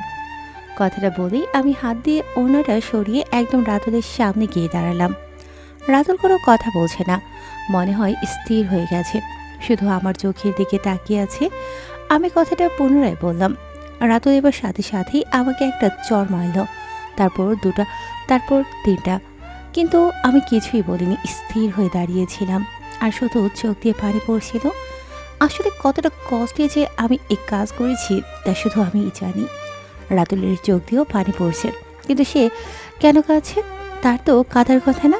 নিজের থেকে 10 বছরের ছোট একটা মেয়েকে সে ভালোবেসে এসব করেছে, এটা সবাই বিশ্বাস করলেও আমি করি না। বিশ্বাস করতাম যদি সে আজ আমার থেকে 10 বছরের বড় না হতো, কারণ পড়ালেখা শেষ করা একটা ছেলে কখনো এতটা আবেগপ্রবণ হয়ে এসব কাজ করার কথা না। আজ যদি সে কলেজে পড়ুয়া কোনো ছাত্র হতো তবে বিশ্বাস করার সম্ভাবনা কিছুটা ছিল। রাতুল ফ্লোরে পড়ে থাকা ওড়নাটা তুলে আমাকে ঢেকে দিল। কয়েক বছর আগের কথা, আমি তখন 8-এ পড়ি। পাশের এলাকার ভালো স্কুল থাকায় ওখানে ভর্তি হই। একদিন আমি আর মিতু স্কুলে যাচ্ছিলাম, হঠাৎ একটা ছেলে আমাদের পথ আটকালো। ছেলেটা আমাদের সাথে দুষ্টুমি করা শুরু করলো। আমি চুপচাপ ছিলাম, কিন্তু মিতু উত্তর দিচ্ছিল ছেলেটার কথা বলার এক পর্যায়ে ছেলেটা মিতুর হাত ধরে ফেলল। আমরা ছাড়ানোর চেষ্টা করেছিলাম, কিন্তু ছেলেটা হাত ছাড়ছিল না। শেষে বাধ্য হয়ে আমি একটা চড় দিই, আর ছেলেটা মিতুর হাত ছেড়ে আমাকে দেখে নেবে বলে সে আসিয়ে যায়। এরপর কয়েকদিন কেটে যায়, আমরাও বিষয়টা ভুলে যাই। হঠাৎ করে একদিন বিকেলে স্কুল থেকে আসার সময় ওই ছেলের সাথে আরও কয়েকটা ছেলে নিয়ে আমাদের সামনে আসে। আমরা দুজনেই খুব ভয় পেয়ে যাই। কি সুন্দরী, বলেছিলাম না আবার দেখা হবে, আর তুমি যা দিয়েছিলে না তার সুদে আসলে ফেরত দেব। ছেলেগুলো আমাদের তুলে নিতে চাচ্ছিল, এমন সময় কয়েকটা ছেলে এসে তাদের আটকায়। কিরে, কি হচ্ছে এসব? দেখেন ভাই, সব ব্যাপারে জড়িয়ে না, এটা নিয়ে কোনো কথা বলবেন না। আর আমরা আপনাদের গ্রুপের কারো ক্ষতি করিনি, শুধু শুধু এসব বিষয় নিয়ে দুই গ্রুপের মধ্যে না লাগাই ভালো। কিন্তু হচ্ছেটা কি? আর এই মেয়ে দুটোকে নিয়ে এমন করছিস কেন? এই শালির তেজ বেশি, আমাকে সর মেরেছিল, তাই আজ তেজ কমাতে নিয়ে যাচ্ছি। তোর যে চরিত্র শুধু শুধু নিশ্চয় চর মারেনি। মেয়েদের জীবনী এভাবে খেলিস না, চলে যায় এখান থেকে। সে যাই হোক, আমি বুঝে নিব। আপনারা তো লাগছে কেন? আপনার তো কেউ না। ওদের ছেড়ে দিয়ে চলে যা বলছি। না, কিছুতেই না, আজ তো তেজ আমি কমাবই। তাহলে কিন্তু ভাইকে জানাতে হবে। আর জানোসই তো ভাই কেমন। দেখুন, এদের তো আমি শিক্ষা দিবই, তার জন্য যদি আপনার ভাই কিছু বলে তবে আমরাও আমাদের মতি ভাইকে জানাবো। শুধু শুধু এই একটা মেয়ের জন্য দুই ভাইয়ের মধ্যে লাগানো কি ঠিক হবে ভাই? তোরা তাহলে আমার মুখের কথা বুঝতে পারিসনি। ভাই যদি জানতে পারে তোর একে তুলে নিয়েই যেতে চেয়েছিস, তখন কি হবে তা না হয় তোরা দেখে নিস। কেন, এই মেয়ে কি ভাইয়ের কেউ নাকি? কি মনে হয় তোদের চরমারা সাহস এই এলাকায় কারো হতে পারে?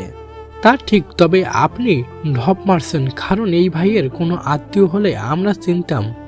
আরে এই তো ভাইয়ের গার্লফ্রেন্ড। ভাই যদি এসব জানে তোদের খবর হয়ে যাবে। কি আপনি সত্যি বলছেন? না না না, আপনি ঢপ মারছেন এদের বাঁচানোর জন্য। মিথ্যা কেন বলবো? আর দেখো ভাবি, ছাড়া কোনো ছেলেকে চর মারার সাহস কোনো মেয়ের হতে পারে না। কিন্তু কোনো কিন্তু না, দ্রুত সরি বলে কেটে পড়, নয়তো ভাইকে যে বললে কি যে হবে। আগে বলবেন না? সরি ভাবি, আমি জানতাম না আপনি ভাইয়ের গার্লফ্রেন্ড, ভুল হয়ে গেছে। দয়া করে ভাইকে এসব বলবেন না। নাহিদ ভাই, আপনি বলে দেন না, যেন ভাইকে কিছু না বলে। তুমি ভাইকে কিছু বলো না কেমন? ছেলেটা কথা বলে আমার দিকে চোখ দিয়ে ইশারা দিল। আমিও কিছুই না বুঝে মাথা নাড়িয়ে সম্মতি জানালাম। ওই ছেলেগুলো চলে গেল, কিন্তু আমার মাথায় কিছুই ঢুকলো না। কোন ভাই, কিসের ভাই, আমি বা কবে কার গার্লফ্রেন্ড হলাম? মাথায় এতগুলো প্রশ্ন। আচ্ছা, আপনি সব কি বললেন? আমি তো কিছুই বুঝতে পারছি না। এই এলাকায় নতুন নাকি? জি, এই এলাকায় পিএলএস স্কুলের নতুন ভর্তি হয়েছি। কেন? জানো ওরা কারা? আর তুমি নাকি ওই ছেলেটাকে চর মেরেছ? চর মারার মতো কাজ করেছিল তাই মেরেছি। এখন যে তুলে নিয়ে যাচ্ছিল, বুঝাও তুলে নিয়ে গেলে কি করতো? তোমাদের বাঁচানোর জন্য মিথ্যা বলতে হলো আমাদের। তাই বলে এসব মিথ্যে? কোন ভাইয়ের কথা বলছিলেন? আর যদি বলারে ছিল বোন বানাতে পারলেন না, এসব বললেন কেন? ওরা ভাইয়ের দুই বোনকে ভালো করে চিনে, আর তখন এটাই মুখ থেকে বেরিয়ে গেছে। কিন্তু আপনি কত বড় একটা কথা বলেছেন, বুঝতে পারছেন? এখন আমি না হয় আপনার জন্য বেঁচে গেছি বলে কিছু বললাম না, কিন্তু আপনার ভাই কিন্তু আপনাকে। ওসব আমি বুঝে নিব। ভাই খুব ভালো, আর তার মেয়েদের প্রতি কোনো আগ্রহ নেই, তাই আমি ভাইকে বুঝিয়ে নিব। তুমি বরং সাবধানে থেকো, আর পারলে হাতটা কম চালিও। তবে এখন এলাকায় তোমার আর সমস্যা হওয়ার কথা না। তবুও যদি সমস্যা হয় তবে রাতুল ভাইয়ের কথা বলে সমস্যা হবে না। আপনাদের অনেক ধন্যবাদ নাহিদ ভাই, এখন আমরা আসি। এরপর আর আমাদের সমস্যা হয়নি, তবে সব থেকে বড় সমস্যাটা হলো আমি এমন একজনের গার্লফ্রেন্ড হয়ে গেলাম যাকে আমি চিনিই না আর না দেখেছি কখনো। এখন কোনো ছেলে ডিস্টার্ব করতে আসলেই মিতু বলে, চিনেন ওকে, ওই কিন্তু রাতুলের গার্লফ্রেন্ড। কিন্তু সত্যি বলতে খারাপ লাগছিল না, ভালোই লাগছিল। আর ওটা আমার এলাকা ছিল না, তাই পরিচিত কারো কানে কথাটাও এলো না। এদিক দিয়ে আমি আর মিতু ইচ্ছে মতো চলতে পারছিলাম। কথায় আছে চোরের 10 দিন আর গৃহস্থের 1 দিন। ধরা আমাদেরও একদিন খেতে হলো, আর সেটা একদম জায়গা মতো। তখন দ্বিতীয় বার্ষিকী পরীক্ষা চলছে। তখন আর সেদিন গণিত পরীক্ষা ছিল। বীজগণিত ভালো পারলেও পাটিগণিতে কিছুটা দুর্বল ছিলাম, তাই পরীক্ষায় 10 ছাড়তে হয়েছিল বলে মনটা খারাপ। বাড়ি আসছিলাম, হঠাৎ একটা লোক আমাদের দাঁড় করালো। তোমরা কি এই স্কুলেই পড়ো? জি, কেন? তোমাদের নাম কি? আমি মিতু আর ও নীলা। আপনি কি বলুন তো? এত কথা কেন জিজ্ঞেস করছেন?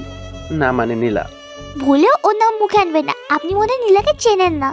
আসলেই আমি চিনতাম না, তবে এখন চিনলাম। আসলে আমি নীলাকে কিছু কথা বলতে চাই। ভাই ওখানে চেপে যান, নয়তো খুব খারাপ হয়ে যাবে। কি হবে? আপনি দেখে কিছুই জানেন না। নীলাকে জানেন? নীলা রাতুল ভাইয়ের গার্লফ্রেন্ড। তাই নাকি? জানতাম না তো। হাসার কি হলো? আর এখন তো জেনেই গেলেন, এবার নিজের রাস্তা মাপেন, নয়তো ভাই জানলে আপনার খবর আছে। কি রে নীলা, তুই চুপ করে আছিস কেন? কিছু বল। দেখুন, আমার মনটা এমনিতেই খারাপ। দয়া করে জরুরি কোনো কথা থাকলে বলেন, নয়তো আমি এখন আসতে পারি। তুমি কি আসলেই রাতুলের গার্লফ্রেন্ড? যদিও আমি নিজে কোনো দিন কাউকে বলিনি আমি রাতুলের গার্লফ্রেন্ড, কারণ ওই কাজটা মৃত্যু করতো। আমার এসব বলতে রুচিতে লাগতো, কিন্তু এই প্রথম আমি বললাম। কেন, কোনো সন্দেহ আছে? থাকলে নাহিদ ভাই আর রাতুলকে জিজ্ঞেস করে নেবেন। আমি তোমাকেই খুঁজছিলাম। আসলে এলাকায় আমি নতুন, আর আমার কিছু ঝামেলা হয়েছে, তাই রাতুলকে খুঁজছিলাম। পরে একজন বলল তুমি ওর গার্লফ্রেন্ড, তোমাকে বললে নাকি দ্রুত কাজ হবে। আমাকে রাতুলের সাথে দেখা করিয়ে দাও না। আমি পারবো না। আপনি যে কাউকে রাতুলের কথা বললেই আপনার দেখা করার ব্যবস্থা হয়ে যাবে। অন্য সবাই আর তুমি কি এক? তুমি তো ওর আপনজন, তোমার কথার মূল্য অন্যরকম। এভাবে অনেক কথা হলো, লোকটা কিছুতেই আমাকে ছাড়ছে না। এদিকে আমিও স্বীকার করতে পারছিলাম না যে আমি রাতুলকে জানিই না, বা আবার আমি লোকটাকেও রাতুলের সাথে দেখা করাতে পারছিলাম না, কারণ আমি নিজেই তো চিনি না। হঠাৎ করে মিতু বলে উঠল, আচ্ছা ঠিক আছে, কাল এই সময় এখানে থাকবেন, আপনার ব্যবস্থা হয়ে যাবে। মিতুর কথা শুনে আমি কি বলবো বুঝতেই পারছিলাম না। লোকটা চলে গেল। আমি মিতুকে ধরতেই ও বলল চিন্তা না করতে, ওর কাছে নাহিদ ভাইয়ের নাম্বার আছে, তাকে বলে ঠিক একটা ব্যবস্থা করে নেবে। আমিও চিন্তামুক্ত হলাম কিছুটা, তবে পুরোপুরি হতে পারছি না। পরদিন পরীক্ষা শেষে বের হতেই লোকটার সাথে দেখা। বারবার একই কথা বলছিল, রাতুল কোথায়? আমি মিতুর দিকে তাকাতেই মিতু আসতে বলল চিন্তা না করতে, নাহিদ ভাইয়ের সাথে কথা হয়ে গেছে, রাতুল ভাই চলে আসবে। কিছুক্ষণ যাওয়ার পরও রাতুল এলো না দেখে মিতু নাহিদ ভাইকে কল দিল, আর কিছুক্ষণ পরে নাহিদ ভাই এলো। আরে মিতু, তুমি আমাকে কোনো আসতে বললে, আর ভাই তো এখানে আছে। কোথায় আপনার ভাই? কেন? এই যে। বলে লোকটাকে ইশারা করলো। আমি আর মিতু দুজনেই একসাথে কি বলে উঠলাম, আর দুজনেই চোখে সরিষা ফুল দেখছিলাম। তার মানে আমরা রাতুলকেই কাল ওসব কথা বলেছিলাম। আমরা কি বলবো ভাষা খুঁজে পাচ্ছিলাম না। আমাদের এই অবস্থা রাতুল হাসছিল। কি ব্যাপার ভাই, আপনি হাসছেন? আমি তো কিছু বুঝলাম না। তোর বোঝার দরকার নেই, তুই এখন যা, আমি পরে তোর সাথে দেখা করব। আচ্ছা, আর ভাই কোনো লোক যেন আপনার সাথে দেখা করতে চাইছিল, তার সাথে একটু কথা বলে নিয়েন। তুই যা, আমি বলে নিব কথা। বেশ কিছুক্ষণ আমি আর মিতু চুপ করে আছি দেখে রাতুল প্রথম কথা বলল, এতদিন শুনে এসেছি মায়ের কাছে মামার বাড়ির গল্প বলার কথা, আজ নিজেই দেখলাম। দেখুন, প্রথমে কিন্তু এই কাহিনী নাহিদ ভাই শুরু করেছে, আর পরে যখন কাজে লেগেছে তখন মিতু ব্যবহার করেছে। আমি কালকেই প্রথম ব্যবহার করেছি। আর আপনি নিশ্চিন্তে থাকুন, আমি তেমন মেয়ে নই, তাই আর কখনো কিছু বলবো না। নাহিদ আমাকে সব বলেছিল, কিন্তু সেদিনের পর থেকেও তোমরা একই কাহিনী ব্যবহার করছো দেখে অনেকেই আমায় অনেক কিছু বলেছে, তাই আমি তোমাদের দেখতে এসেছিলাম, ভাগ্যিস এসেছিলাম। দেখুন, আমরা দুঃখিত, আর হবে না। ঠিক আছে, তবে ইচ্ছে করলেই কাহিনীটা সত্যি করতে পারো। মানে? কিছু না, ভালো থেকো, আর কোনো সমস্যা হলে আমাকে জানিও। এরপর আমি বা মিতুই কেউই আর এই কাহিনীর ব্যবহার করিনি। কিন্তু রাতুলের ওই দিনের কথা বলার পর স্কুলেও ছড়িয়ে গেল আমার আর রাতুলের সম্পর্কের কথা। কাউকে আমি বিশ্বাস করাতে পারিনি ঘটনাটা মিথ্যে, কারণ তখন রাতুলের গ্রুপ বা ওর বিরোধী গ্রুপ সবাই আমাকে ভাবি ডাকা শুরু করেছে। রাতুলও মাঝে মাঝে এই রাস্তায় আমাদের দাঁড় করিয়ে কথা বলতো। আমাদের অনিচ্ছা সত্ত্বেও কিছু করতে বা বলতে পারতাম না, কারণ সে রাতুল গ্রুপের লিডার ছিল, অনেক ক্ষমতা তার, আর এই ক্ষমতার জন্য তারই কিছু বলার সাহস আমাদের হয়নি। ধীরে ধীরে অবস্থা এতটাই খারাপ হলো যে কোনো ছেলে স্কুলে আমার সাথে কথা বললে বা বিরক্ত করলে পরদিনই তাকে হসপিটালে ভর্তি হতে হতো, আর এসব কিছু রাতুলের কাজ ছিল। একবার তার সাথে এসব বিষয়ে কথা বলেছিলাম, সে জানিয়ে দিল সে আমাকে ভালোবাসে। আমার মাথা ঘুরছিল কি করব ভেবে। যদিও ভুলের শুরু আমার দ্বারা হয়নি, তবুও আমার একটা ভুল আমাকে এমন একটা পরিস্থিতিতে ফেলেছে। ধীরে ধীরে আমাদের এলাকাতেও বিষয়টা জানাজানি হয়ে গেল। আর পরিবারও জেনে গেল। আমি পরিবারকে সত্য কথাই বলেছি, কিন্তু রাতুল নাকি আমাকে প্রথম দেখাতেই ভালোবাসতে শুরু করেছে। পরিস্থিতি এমন হলো যে টেনে উঠতেই বাধ্য হয়ে আমার পরিবার আমাকে বিয়ে দিতে চাইল। তাতেও সমস্যা, রাতুল আমার পরিবারকে স্পষ্ট জানিয়ে দিল সে আমাকে বিয়ে করবে, আমার বিয়ে অন্য কারোর সাথে হতে পারে না। তারপর বাবা অনেক কষ্টে হাসানের সাথে আমার বিয়ে ঠিক করে, যদিও বিয়ের কোনো ইচ্ছেই আমার ছিল না, তবুও এসএসসি পরীক্ষার মাত্র 3 মাস আগেই আমার বিয়ে ঠিক হলো। রাতুল যেন জানতে না পারে এই বিষয়ে, তাই খালার বাসাতে বিয়ের আয়োজন করা হলো। কিন্তু সেখান থেকে রাতুল আমাকে কিডন্যাপ করে। এরপরের ঘটনা সবার জানা। রাতুল ফ্লোরে পড়ে থাকা ওড়নাটা তুলে আমাকে ঢেকে দিল। আমি তোমাকে ভালোবেসেছি, তোমার শরীর নয়। যদি শরীরকেই ভালোবাসতাম তবে অনেক দিন আগেই নিজের ইচ্ছে পূরণ করে নিতে পারতাম। তার জন্য বিয়ের কোনো দরকার ছিল না। ঠিক আছে, এ বিয়ে হবে না। বাহ, খুব ভালো তো। আপনি কি ভাবছেন আমি আপনার চালাকি বুঝতে পারিনি? চালাকি? কিসের চালাকি? ইতিমধ্যে পুরো পৃথিবী যেন জেনে গেছে আপনার সাথে আমার বিয়েটা হয়ে গেছে। এখন আপনি বলছেন আপনি বিয়ে করবেন না। আর এই ছবিগুলোর কি করবেন, যাতে আপনি এটাও প্রমাণ করে দিয়েছেন যে আপনার আর আমার মাঝে সব কিছু হয়ে গিয়েছে। এত কিছু করে এখন আপনি মহান সাজতে চাইছেন, এই বলে যে আপনি আমাকে বিয়ে করবেন না। আপনি ভালো করেই জানেন এখন আমি আপনাকে বিয়ে করতে বাধ্য, আর কোনো পথ নেই আমার। একটা কথা বললে বিশ্বাস করবে নীলা? বিশ্বাস অবিশ্বাসের কথা না হয় পরে বলা যাবে, আগে কথাটা শুনি। ওই ছবিগুলো আমি দেইনি। আমি স্বীকার করছি আমি ছবিগুলো তুলেছিলাম। আসলে তোমাকে বউয়ের সাথে দেখে নিজেকে নিয়ন্ত্রণ করতে পারিনি, কিন্তু ওই ছবিগুলো আমি দেইনি। এটা আবার নতুন কোনো পরিকল্পনা আপনার? আপনি ছবি তুলেছেন আর আপনি দেননি, এটা আবার আমাকে বিশ্বাস করতে হবে? জানতাম তুমি বিশ্বাস করবে না, কিন্তু এটাই সত্যি। আমি ছবিগুলো তুলেছিলাম শুধু তোমাকে দেখানোর জন্য। তা আপনি দেননি, কে দিয়েছে?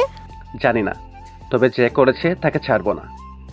ভালো, তবে দুঃখিত আমি আপনার কথা এতটুকুও বিশ্বাস করতে পারলাম না। আর একটা কথা, এসব জ্বালা আমি আর নিতে পারছি না, তাই বিয়েটা করবেন ভালো কথা। বিয়ে আজকেই হবে। আমার জীবনের যা হওয়ার হয়ে গেছে, নতুন করে আর কিছু হওয়ার নেই। আর আপনার বোন ঠিকই বলেছিল, বিয়ে তো আমার আপনার সাথেই হবে, তাই আর কোনো নাটক নয়। তুমি যা বলছো ভেবে বলছো তো? একবার বিয়ে হলে কিন্তু আমাকে ছাড়তে পারবে না। ছাড়া বা গ্রহণ করার অধিকার আদৌ আমার আছে কি? এখনই নয়তো, সময় আছে, ভেবে নাও। ভাবা শেষ। বিয়ে করার ইচ্ছে থাকলে আজকেই হবে। তারপর আর কি, রাতেই আমাদের বিয়ে পড়ানো হলো। স্বাভাবিকভাবে মেয়েরা বিয়ের সময় কাঁদে, কিন্তু আমার চোখে এক ফোঁটাও পানি ছিল না, কারণ আমার বিয়েটা তো স্বাভাবিকই ছিল না। তারপর রাতেই রাতুলের বাসায় চলে আসে। আসলে বাবা মার প্রতি আমার কোনো রাগ বা অভিমান নেই, তারা যা করেছে সমাজের জন্য করতে বাধ্য হয়েছে। আমি তাদের খুব আদরের মেয়ে ছিলাম। তারা স্বপ্নেও আমার ক্ষতির কথা চিন্তা করতে পারে না। যদি কেউ দোষী হয়ে থাকে তবে সে রাতুল। বিয়ে তো আমাদের হয়েছে ঠিকই, তবে এ জীবনে আমি বেঁচে থাকতে তাকে কখনো শান্তিতে থাকতে দেব না, কারণ আমার জীবনটা নরক বানিয়ে সে সুখে থাকবে তা কি করে হয়? রাত প্রায় 12টায় আমরা রাতুলের বাসায় আসলাম। নিয়ম অনুযায়ী রাতুলের মা বরণ করে নিল, আর যেহেতু বিয়েটা গোপনে হয়েছে তাই কোনো লোকও ছিল না বলে দ্রুতই আমরা রুমে চলে আসলাম। রুমে আসার পর দেখি রুমটা ফুল দিয়ে সাজানো। শখ আছে লোকটার, মানতেই হবে, কারণ এত অল্প সময়ের মধ্যেও রুমটাকে সাজানোর কথা তার মনে ছিল, আর থাকবেই না কেন? তার তো মহা আনন্দের দিন, নিজের পরিকল্পনা মাফিক সব পেয়েছে কিনা। বাসর রাত নাকি নতুন জীবন শুরু করার রাত। বাসর না মাথা, আমাকে বিয়ে করার স্বাদ ছিল, করেছে, কিন্তু এখন আমার নতুন চেহারাও দেখবে সে। এতদিন আমাকে দেয়া কষ্ট আমি সুদে আসলে বুঝে নেব। অনেক রাত হয়েছে, তুমি আগে ফ্রেশ হয়ে আসো, আমি পরে যাবো। আমি কোনো কথা না বলে ফ্রেশ হতে চলে গেলাম। আর যখন বের হলাম তখন ফিরোজা কালারের একটা 3 পিস পরেছিলাম। আমাকে এই অবস্থায় দেখে রাতুল বেশ অবাক হয়েছে, তার কথাতেই বোঝা গেল। কি ব্যাপার, তুমি কি পড়েছো? চোখে কম দেখলে চশমা লাগান, ঠিক দেখতে পারবেন। আমি চোখে ঠিকই দেখতে পাচ্ছি। আর আমার কথার মানে হলো তুমি শাড়ি না পরে এটা কেন পরেছো? কোন হাদিসে লেখা আছে এখন আমাকে শাড়ি পরতে হবে? আসলে তুমি এখন নতুন বউ, তাই না? তাই কি? একটা কথা কান পরিষ্কার করে শুনে রাখুন, বিয়ে করার স্বাদ জেগেছিল, পূরণ করেছেন। এখন আমাকে নিজের দাসী বানাবেন এমনটা ভেবে থাকলে ভুল ভাবছেন। আমি আমার ইচ্ছে মতোই চলবো, আপনার কথাই না। আচ্ছা ঠিক আছে, যা ইচ্ছে করো। আমিও দেখতে চাই তুমি কি করতে পারো আর কতটুকু করতে পারো। আমার ঘুম পাচ্ছে, আমি এখন ঘুমোবো। আর একটা কথা, ভুলেও আমার কাছে আসার চেষ্টা করবেন না। বাহ, বিয়ে করেছি কি দূরে থাকার জন্য নাকি? কেন? আপনি না বলেছিলেন আপনি মহাপুরুষ, আমার শরীরের প্রতি আপনার নাকি কোনো লোভ নেই? ঠিকই তো বলেছি, আমি তোমাকে ভালোবাসি। আর এখনো বিয়ে যেহেতু হয়ে গেছে, তখন তোমার সবকিছুর উপর আমার অধিকার রয়েছে। তুমি তা অস্বীকার করতে পারো না। এই আপনার ভালোবাসা? কেন? আমি তো আগেই বলেছি, আমি খুব স্বার্থপর প্রেমিক। নিজের প্রাপ্য আমি ঠিকই আদায় করে নিব। আগে আমার ভালোবাসাটা আদায় করুন, পরে না হয় শরীরের উপর অধিকার ফলাতে আসবেন। ঠিক আছে, শর্ত মেনে নিলাম, শরীরের উপর অধিকার পড়ে। কিন্তু একটা কথা মনে রেখো, আমি তোমার স্বামী। স্বামী না আমার মাথা। দেখুন মহান স্বামী, আমার আপনার জীবন কিভাবে আমি নরক বানাই। এরপর দিন সকালে ঘুম থেকে উঠে দেখি উনি বিছানায়। দেখে তো আমার চোখ ছানা পড়া, কারণ আমি বেডে আর তার সোফাতে থাকার বন্দোবস্ত হয়েছিল রাতে, কিন্তু সকালে উঠে দেখি সে বেরিয়ে। মাথা গরম হয়ে গেল আর সোজা ওয়াশরুমে গিয়ে এক মগ পানি এনে তার উপর বর্ষণ করলাম।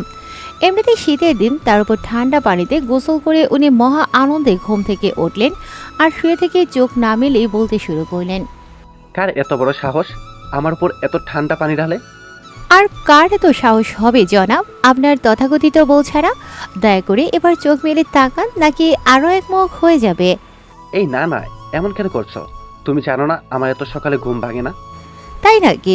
অন্যের সুখ হারাম করে নিজের সুখের নিদ্রায় শায়িত হবেন, তা আমি থাকতে যে হতে দিতে পারি না। আর আপনার সাহস হলো কেমনে সোফা থেকে বেরিয়ে আসার?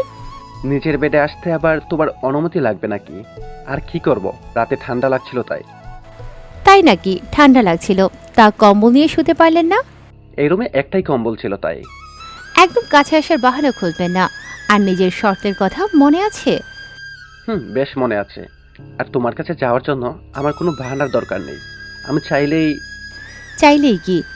চাইলেই তোমাকে কাছে পেতে পারি, ঠিক এইভাবে। কথাটা বলেই আমার হাত টেনে তার পাশে বসালো। দেখুন আমি কিন্তু চিৎকার দেব। দাও না, কে আটকেছে? তবে কি বলবে চিৎকার দিয়ে?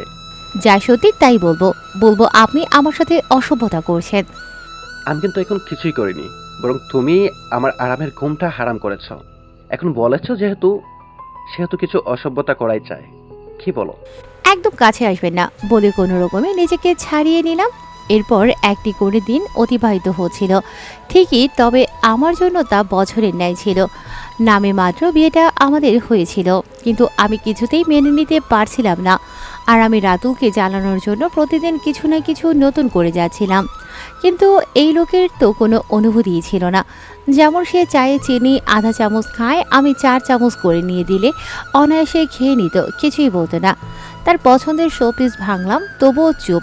ইচ্ছাকৃতভাবে হাতে গরম কফি ঢাললাম, তাও চুপ। এভাবে প্রতিদিন নতুন কিছু চেষ্টা করছি, কিন্তু কাজেই লাগছে না। এমন একটা ভাব যেন কিছুই বুঝতে পারল না। কোনো ব্যক্তিকে যদি কষ্টে রাখার জন্য কষ্ট দেয়া হয় আর সে কষ্ট না পায়, তবে কিন্তু রাগটা বেড়ে যায়। আমারও তাই হচ্ছে, কারণ আমি তার জীবনটা নরক বানাতে চেয়েছি, কিন্তু তার মাঝে কষ্ট পাওয়ার কোনো অনুভূতিই ছিল না। ভেবেছিলাম এতটাই জ্বালাবো যে শেষে নিজেই অতিষ্ঠ হয়ে যাবে, কিন্তু এদিকে আমি অতিষ্ঠ হয়ে যাচ্ছি। একদিন বলল, নীলা, তুমি না বাচ্চাই রয়ে গেলে, বড় আর হলে না। হঠাৎ একথা? কি সব বাচ্চাদের মতো কাজ করো? আরে মাথা কাটাও বড় হও, তবেই না আমাকে কষ্ট দিতে পারবে। মানে হলো এসব কষ্ট আমার জন্য কষ্ট নয়, বরং তোমার একটা চোখের ইশারাই আমাকে কষ্ট দেওয়ার জন্য যথেষ্ট। আচ্ছা নীলা, তুমি কি জানো আমি মারা গেলে সব থেকে বেশি কষ্ট তুমি পাবে? কষ্ট? আপনি মরে গেলে এই পৃথিবীতে সব থেকে বেশি খুশি আমি হব। আমিও দোয়া করি তাই যেন হয়, কারণ তোমাকে কষ্ট দেখলে সব থেকে বেশি আমি কষ্ট পাবো। কি লাভ হয় বলুন? কিসের লাভের কথা বলছো তুমি? এই আপনি কথাগুলো বলছেন তার একটাও আমি বিশ্বাস করি না, তাই বললাম এসব কথা বলে কি লাভ। যদি আমাকে বিশ্বাস করতে পারতেন তবুও না হয় বুঝতাম, কিন্তু তা তো না। আমি জানি একদিন এই কথাগুলোই তুমি মনে করে কাঁদবে। বেশ, যখন এমন হবে তখন না হয় বলবেন। এভাবেই চলছিল দিনগুলো। আমি রাতুলকে যতটাই কষ্ট দিতাম সে ততটাই আমার খেয়াল রাখতো। তবে আমি জানি এসব কিছু তার অভিনয় ভেবেছে, আর তার অভিনয় ভুলে যাব সব কিছু। কিন্তু সে যতই আমার কাছে আসতো তত বেশি করে তার কৃত্য কাজগুলো আমার সামনে স্পষ্ট হয়ে ভাসত। এভাবে দেখতে দেখতে 2 মাস চলে গেল, অথচ আমি একদিনও এ বাসার বাইরে যাইনি। আসলে যাওয়ার কোনো মোহও আমার ছিল না। যদিও মা আর মিতু অনেকবার এসে দেখে গেছে, কিন্তু আমি বের হইনি। এই 1 মাসে রাতুলের মা আর তার বোনের প্রতি আমার একটা ভালো লাগা কাজ করতে শুরু করেছে। আর একটা লোককে আমার খুব ভালো লাগতো, সে হলো নাহিদ ভাই। নাহিদ ভাই অনেকটা বন্ধুর মতো হয়ে গিয়েছিল, তার সব কথা আমার সাথে শেয়ার করত। আসলে নাহিদ ভাই রাতুলের থেকে 2 বছরের ছোট ছিল, তবে সে রাতুলের খুব ভালো বন্ধু ও ভালো ভাই বলা যায়। রাতুলের মায়ের কাছে রাতুলের মতো নাহিদ ভাইও একটা ছেলে ছিল, তাই এই বাসায় তার অবাধ চলাচল ছিল। সেই সুবাদেই আমার সাথে তার বন্ধুত্বের সৃষ্টি। একদম নিজের বোনের মতো ভালোবাসতো। নিজের জন্য কোনো কিছু কিনতে গেলে আমার আর রিমার জন্য কিছু না কিছু নিয়ে আসতো। সব মিলে আমি অনেক কিছু হারালেও একটা ভাই পেয়েছিলাম বলা যায়। তবে রাতুলের সাথে আমার সম্পর্কের কোনো উন্নতি নেই। আসলে ওই লোকটা দেখলেই আমার শরীর ঝরে যেত। প্রতিদিনই রাতুল বাসায় আসার সময় আমার জন্য কিছু না কিছু নিয়ে আসতো, কিন্তু এই পর্যন্ত আমি তার কোনো জিনিস স্পর্শই করিনি। সব যেভাবে রাখতো সেভাবেই রাখা থাকতো। অবশ্য এই কথা স্বীকার করতে হবে, রাতুল এতদিনেও আমার উপর কোনো অধিকার ফলাতে আসেনি। আসলেও হয়তো লাভ হতো না, কারণ আমার মনে তার প্রতি ঘৃণা ছাড়া আর কিছুই ছিল না। রাতুলের মা মাঝে মাঝে গ্রামে চলে যেত, আর বাসায় আমি, রিমা আর রাতুল আমরা এই 3 জন থাকতাম। কয়েকদিন আগেও তিনি গ্রামে গিয়েছেন, আর বাসায় আমরা 3 জন। তার যাওয়ার 2 দিন পরেই সংবাদ এলো উনি পড়ে গিয়ে ব্যথা পেয়েছেন, তাই আমাদের গ্রামে যেতে হবে। যদিও রাতুল আর রিমা যেত, কিন্তু আমি বাসায় একা কিভাবে থাকবো, তাই আমাকেও যেতে হলো। সত্যি বলতে উনি খুব ভালো, আর এই 2 মাসে রাতুলের মায়ের প্রতি আমার একটা মায়া পড়ে গিয়েছে। মাঝে মাঝে ভাবি, এমন একটা মহিলার ছেলে এতটা খারাপ কিভাবে হয়। আঁকাবাঁকা মেঠো পথের দুপাশের গাছপালায় ভরা, তার মাঝখান দিয়ে গাড়িটা যাচ্ছে। কোনো কথা না বলে পুরোটা রাস্তা আমি উপভোগ করেছি। প্রায় 3 ঘন্টা পর আমরা গ্রামের বাড়িতে পৌঁছলাম। বাড়িটা বেশ বড়, আর অনেকগুলো ঘর সারিবদ্ধভাবে অবস্থিত। দেখলেই বোঝা যায় একে অপরের সাথে বেশ মিল রয়েছে তাদের। গিয়ে দেখি রাতুলের মা শুয়ে আছে। আমরা যতটা ভেবেছিলাম তেমন কিছুই হয়নি, হালকা ব্যথা পেয়েছেন। আসলে রাতুলের কাকা একটু বাড়িয়েই বলেছিল রাতুলের বউ এসেছে। এই সংবাদ খুব দ্রুতই ছড়িয়ে গেল, আর লোকজনের দেখতে আসা শুরু হলো। রাত প্রায় 8টা পর্যন্ত এইসব চললো। মনে হচ্ছিল আমি ভিনগ্রহের কোনো প্রাণী প্রথম পৃথিবীতে এলাম, তাই আমাকে এক একজনের এভাবে 2-3 বার করে দেখতে আসা। তবে রাতুলের কাকা কাকি আর কাকাতো বোন স্মৃতি সবেই খুব ভালো।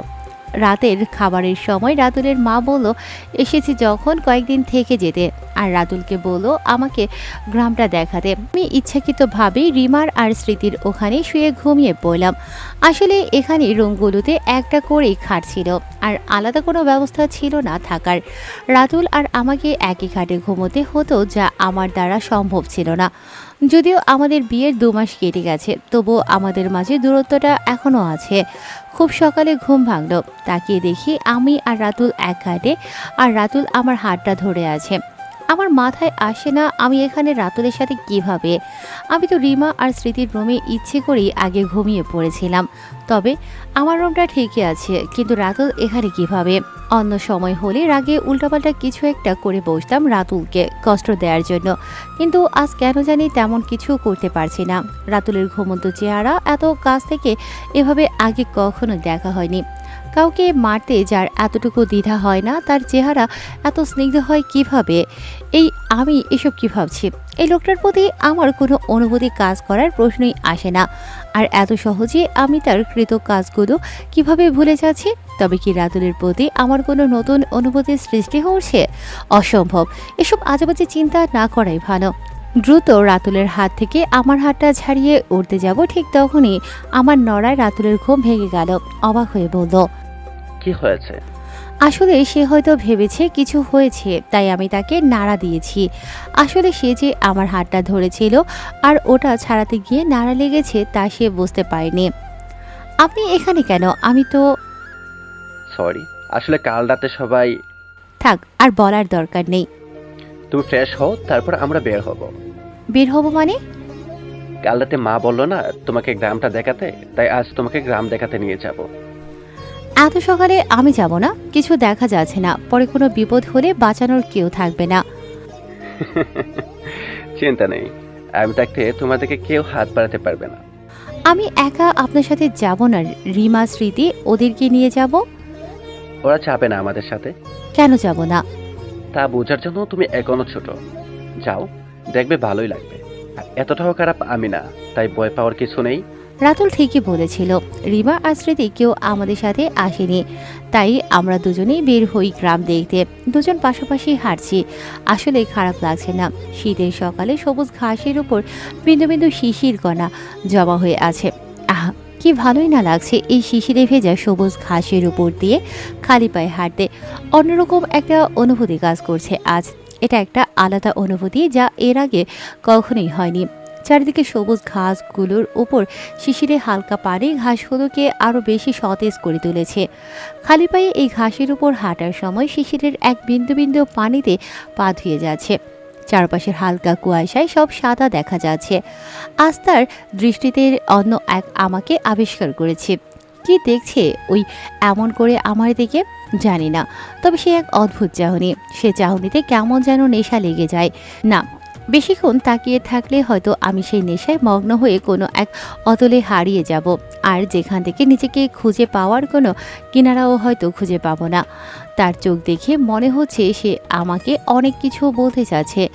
আসলে কি সে কিছু বলতে চায় আমাকে, যা আমি হয়তো বুঝতে পারছি না, জানি না, আর আমি জানতেও চাই না, কারণ জানতে গেলেই সমস্যা। আমি আর কোনো সমস্যায় জড়াতে চাই না। তার থেকে ভালো আমি যেমন আছি তেমনই থাকি। হঠাৎ একটা কল এলো, তাকিয়ে দেখি নাহিদ ভাই। কেমন আছো নীলা? ভালো আছি ভাই, আপনি কেমন আছেন? এই তো আছি আর কি, তোমাদের খুব মিস করছি। কাকিমা কেমন আছে? মা মোটামুটি ভালোই আছে, ভয়ের কিছুই নেই। আপনি চলে আসেন না, তারপর একসাথে চলে যাব। না নীলা, তোমরা কবে আসবে? কাল তো এলাম, আর মা বলেছিল কয়েকদিন থাকতে। আরে ভাই, আপনি চলে আসেন না। এতদিন থাকতে হবে না, চলে আসো। কি করছো এখন? গ্রাম দেখতে বের হয়েছি। রাতুল ভাই কই? আমার সাথে। সাথে আর কে? তুমি কি রাতুল ভাইয়ের সাথে একা বের হয়েছো? জি। তবে তো ডিস্টার্ব করলাম, আসলে খুব মিস করছিলাম, তাই ফোন দিলাম। রাখি। ভাই আপনিও চলে আসেন না, সত্যি খুব ভালো লাগবে। ভালো লাগবে তা আমিও জানি, কিন্তু আমার যাওয়াটা ভালো দেখায় না। তাছাড়া রাতুল ভাই যদি বলতো তবে অন্য কথা ছিল। নীলা, তুমি কিন্তু আবার ভাইকে এসব বলতে চাও না। আচ্ছা, আপনি আমার ভাই, তাই আমি যখন বলেছি তখন আপনি আসবেন। আচ্ছা দাঁড়ান রাতুল, আপনি একটু নাহিদ ভাইকে বলুন না যেন এখানে চলে আসে। আমি কি বলবো, তুমিই বলো। না মানে আপনি বললে নাহিদ ভাই আসবে, আমার বলাতে তো আসে না। ও কি তেমন কিছু বলেছে? আর তোমার বলাতে না আসলে আমি বলাতে আসবো কেন? এই কথা না বলে এই নিন কথা বলুন আর আসতে বলুন। তারপর রাতুল বেশ বিরক্ত হয়ে নাহিদ ভাইয়ের সাথে কথা বললেও বুঝতে পারলাম, কিন্তু নাহিদ ভাইয়ের প্রতি রাতুলের এই বিরক্তির মানে বুঝতে পারলাম না, কারণ নাহিদ ভাই তার ছোট ভাইয়ের মতো, আর আমার কাছেও সে বড় ভাই ব্যতীত আর কিছুই নয়। নাহিদ ভাই এই যে দিনের পর দিন আমাদের বাসায় এসে গল্প করেছে, কোনোদিন তো রাতুলকে বিরক্ত হতে দেখিনি, তবে আজ কেন? তারপর আর আমাদের বেড়ানো হয়নি। আমরা বাড়িতে চলে আসি, আর ঘন্টা 4 পর নাহিদ ভাইও চলে আসে। তারপর সবাই মিলে গল্প করছে, কিন্তু রাতুল একটু দূরে বসে আছে।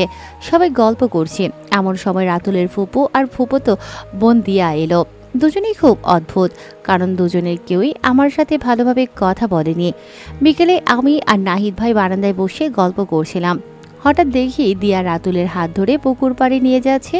বিষয়টা বেশ অদ্ভুত ছিল, কারণ আমি রিমাকেও কখনো রাতুলের হাত ধরে কথা বলতে দেখিনি, আর দিয়া অনায়াসে রাতুলের হাত ধরে নিয়ে যাচ্ছিল, আর রাতুলের কোনো বাধা ছিল না। আমি দেখছিলাম তাকিয়ে, কি হচ্ছে সেটা বোঝার জন্য। একটু পর দেখলাম রাতুল দিয়ার দু গালে হাত দিয়ে ওর চোখের পানি মুছিয়ে দিয়েছে।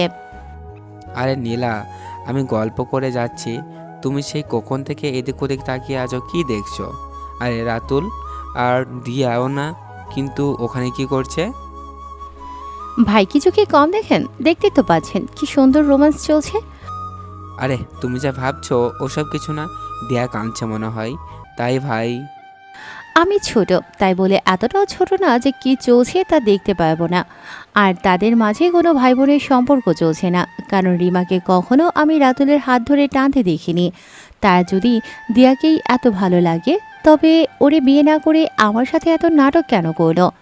তুমি ভুল বুঝতেছ, যদিও দিয়া ভাইয়ের দিয়া ভাইয়ের কি? ফুফাতো বোন। আপনি অন্য কথা বলতে চেয়েছিলেন, এখন কথা পাল্টাচ্ছেন। সত্যিটা বলুন ভাই, আপনিও আমার সাথে মিথ্যে অভিনয় করবেন না। আসলে দিয়া ভাইকে পাগলের মতো ভালোবাসে, আর একসময় আমিও জানতাম ভাইয়ের সাথে দিয়ার বিয়ে হবে, কারণ ভাইয়ের অন্য কোনো মেয়ের প্রতি বিন্দুমাত্র আগ্রহ ছিল না। কিন্তু হঠাৎ করেই ভাই তোমাকে বিয়ে করলো। আসলে ভাই হয়তো বা তোমাকে ভালোবাসে, দিয়াকে না। চোখের সামনে এসব দেখার পরও আপনি আমাকে মিথ্যে কথা বলে যাচ্ছেন যে সে আমাকে ভালোবাসে, আপনাকে না আমি ভাই বলে মানি।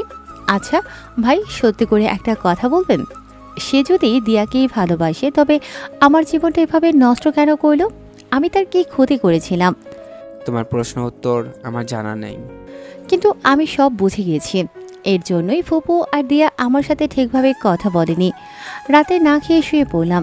আসলে আমি রাতুলের সাথে আমার বিয়েটা মানি না, ঠিক আছে, তবুও আজ কেন জানি দিয়ার সাথে রাতুলকে দেখে আমার খুব রাগ হয়েছে। কেন জানি আমি এসব সহ্য করতে পারছি না। শুয়ে ভাবছিলাম কেন আমার জীবনটা এমন হলো, আর কেন রাতুল আমার সাথে এমন করলো। যদি তার দিয়াকেই ভালো লাগতো তবে আমার জীবন দিয়ে কেন এই খেলা খেললো? কি দোষ ছিল আমার? হঠাৎ রুমে ঢোকার শব্দ, তার মানে রাতুল রুমে এলো। নীলা, এই নীলা শুনছো? আমি জানি তুমি ঘুমাওনি, এইদিকে তাকাও, নয়তো আমি কিন্তু জোর করে এদিকে ঘোরাবো। আমার গায়ে হাত দেওয়ার কথা চিন্তাও করবে না, খুব খারাপ হয়ে যাবে বলে দিচ্ছি। কি ব্যাপার, এভাবে রেগে কথা বলছো কেন? আর তুমি না খেয়ে শুয়ে পড়েছো যে, শরীর ঠিক আছে তো? আমার চিন্তা আমি করতে পারবো, আপনাকে করতে হবে না। আর আমি না খেলে আপনার কি? আপনি আমারটা খেয়ে নিন। তুমি না খেলে আমি কিভাবে খাবো? ওটো, খাবার নিয়ে এসেছি, দুজন মিলে খেয়ে নেই। আমার সাথে একদম ন্যাকামি করতে আসবেন না। খেতে ইচ্ছে হলে খেয়ে নিন, আমি খাবো না। এই কি হয়েছে, তোমার জ্বর টর আবার আসেনি তো? দেখি। দেখি বলে যেই আমার কপালে হাতটা রাখলো, আমি এক ঝটকায় হাতটা সরিয়ে উঠে বসলাম। আপনার সাহস হয় কিভাবে আমাকে স্পর্শ করার? বলেছি না আমাকে স্পর্শ করবেন না। কি ভেবেছেন আমাকে? আসতে বলো নীলা, সবাই শুনতে পাবে। সবাই শুনতে পাবে নাকি আপনার প্রেমিকা শুনতে পাবে? এসব কি বলছো, আর কার কথা বলছো তুমি? কেন, কয়টা মেয়ের সাথে প্রেমের অভিনয় করে যাচ্ছেন যে এখন বুঝতেই পারছেন না আমি কার কথা বলছি? আমি কারোর সাথে কোনো অভিনয় করিনি। ওমা, তাই বুঝি। তবে তো আপনি আসলে জিনিয়াস, অভিনয় না করেই এত কিছু। আরে কি বলছো তুমি? এসব আমার মাথার কিছু ঢুকছে না। কি করেছে আমি, তা তো বলবে নাকি? যদি অন্য কারোর সাথেই যদি সম্পর্ক ছিল তবে আমার জীবন নিয়ে কেন এই জঘন্য খেলাটা খেললেন? পরিষ্কার করে বলো না, কি বলতে চাও? তুমি আর কার সাথে সম্পর্কের কথা বলছো? যাকে হাত ধরার অধিকার দিয়েছেন আর যে আপনাকে স্পর্শ করার অধিকার দিয়েছে, আমি তার কথাই বলছি। এখনো বুঝতে পারিনি নাকি আরো পরিষ্কার করে বলবো? নীলা, তুমি যা ভাবছো তেমন কিছুই নেই আমাদের মাঝে। আমি দিয়াকে ছোট বোনের মতো দেখি। আমার কাছে এত নাটকের কোনো দরকার নেই। আর দয়া করে দিয়াকে বোন বলে অন্তত ভাই বোনের সম্পর্কটাকে কুদূষিত করবেন না। তার থেকে সরাসরি বললেই পারেন দিয়া আপনার প্রেমিকা। তাই তো এত সুন্দর করে তখন চোখের পানি মোছা হচ্ছিল। আমি তোমাকে কিভাবে যে বিশ্বাস করাবো, তোমার দেখায় নয় বোঝাতে বলাচ্ছে। কে তোমাকে এসব উল্টাপাল্টা শুনিয়েছে জানি না, তবে আমাকে বিশ্বাস করো। এখানে আমার বিশ্বাসের কিছু নেই, শুধু দিয়া কেন, আর 10টা প্রেমিকা থাকলেও আমার কিছুই আসে যায় না। আর না কেউ কোনো ভুল কাহিনী শুনিয়েছে। আমার শুধু একটাই প্রশ্ন, আমি কি দোষ করেছিলাম? আমার জীবনটা নিয়ে কেন এই পুতুল খেলা খেললেন? আমি কোনো খেলা খেলিনি, আমি সত্যি তোমাকে ভালোবাসি, শুধু তোমাকেই ভালোবাসি আর কাউকে না। তাই নাকি? এসব মিথ্যে শুনতে আমার একদম ভালো লাগছে না। আমি ক্লান্ত হয়ে গেছি আপনার মিথ্যে কথা শুনতে শুনতে। দয়া করে একটু শান্তিতে থাকতে দিন আমায়। এখানে আর নয়, কাল আমি বাসায় যাব। মানে মা বললো না আমরা কয়েকদিন একানি থাকবো? ভালো তো, আপনার যতদিন ইচ্ছে থাকেন না দিয়ার সাথে, তবে আমি কাল যাচ্ছি। নীলা, আমি তোকে কিছুই বলি না, তার মানে এই না যে তোমার যা ইচ্ছে তাই করবে। দয়া করে এসব কথা বন্ধ করো। আমি আমাকে নিয়ন্ত্রণ করতে পারছি না, পরে রাগের বসে কিছু একটা করে ফেলবো। আর ভুলে যেও না, আমি চাইলে অনেক কিছু করতে পারি। এখন চুপ আছি শুধু তোমাকে ভালোবাসি বলে। দয়া করে ধৈর্যের পরীক্ষা নিও না নীলা। চুপ করে থাকতে বলেছি কে? আর আমি বলেছি যখন কাল যাব তখন যাবই। আপনার এখানে থাকতে মন চাইলে দিয়ার সাথে যতদিন ইচ্ছে থাকুন, আমার কোনো সমস্যা নেই। আমাকে ছেড়ে দিতে চাইলেও বলবেন, শুধু যে কোনো সময় আমি তালাকনামায় স্বাক্ষর করতে তৈরি। শুধু দয়া করে এসব ন্যাকামি করবেন না, আর ভুলেও আমার উপর অধিকার ফলাতে আসবেন না। আমি কিন্তু ছেড়ে কথা বলবো না। আমাকে ছেড়ে যাবে তাই না? যাও, আমি দেখব কিভাবে তুমি আমাকে ছেড়ে যাও। একটা কথা ভালোভাবে বুঝে নাও, যতদিন আমি বেঁচে আছি ততদিন তোমার নিস্তার নেই। তারপর রাতুল আমার কাছে এসে আমার দুগালে হাত দিয়ে ধরে আমার মুখটা তুলে ধরল। নীলা, এই নীলা, দেখো সত্যি বলছি, আমি শুধু তোমাকে ভালোবাসি, অন্য কাউকে না। তোমার মতে আমি তো গুন্ডা, কিন্তু দেখো আমি কোনোদিন তোমার সাথে একটু জোর করে কথা বলিনি। তুমি যতই আমাকে ঘৃণা করে কষ্ট দিতে চেয়েছো, ততই আমি তোমাকে আরো বেশি করে ভালোবেসেছি। তুমি তো জানো আমি সহজে রেগে যাই না, আর একবার রেগে গেলে আমার মাথা ঠিক থাকে না। দেখো এখনো আমার খুব রাগ হচ্ছে, কিন্তু আমি নিজেকে নিয়ন্ত্রণ করছি। দয়া করে আর এইসব আবুল তাবুল কথা বলো না, আর বলেও আমাকে ছেড়ে যাবার কথা বলো না। আমি তা মেনে নিতে পারবো না। এখন খেয়ে শুয়ে পড়ো, রাতটা গেলে মাথাটা ঠান্ডা হবে, তখন নিজের সব বুঝতে পারবে। আমি এক ঝটকায় তার হাত সরিয়ে দিলাম। অনেক হয়েছে, আর না, আমার বোঝার কিছুই বাকি নেই। কতবার বলেছি আমাকে স্পর্শ করবেন না, আপনি বুঝতে পারেন না? আপনার স্পর্শে আমার ঘৃণা হয়। যেখানে স্পর্শ করেন মনে হয় স্থানটুকু কেটে বাদ দিয়ে দেই। আর দুদিন আগে না হয় পরে আমিও আপনাকে ছেড়ে যাবই। আপনার মতো লোকের সাথে আমার পক্ষে থাকা অসম্ভব। আর যান, দিয়ার কাছে বিকেলে যেভাবে মিষ্টি করে চোখের পানি মুছিয়ে দিচ্ছিলেন, ঠিক তেমনই মিষ্টি করে করবেন। আপনার স্পর্শে আমার ঘৃণা হলেও সেটা খুব খুশি হবে। একদম আমার কাছে আসার চেষ্টা করবেন না। আমার স্পর্শে ঘৃণা হয় তাই না?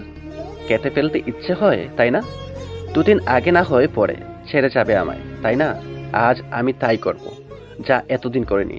আজ আমি তাই করব, যার পরে আমি ছাড়া তোমার দ্বিতীয় কোনো অপশন থাকবে না। সবার কাছে আমি গুন্ডা হলেও তোমার কাছে আমি সবসময় ভালো থাকতে চেয়েছি, একজন আদর্শ বর হতে চেয়েছি।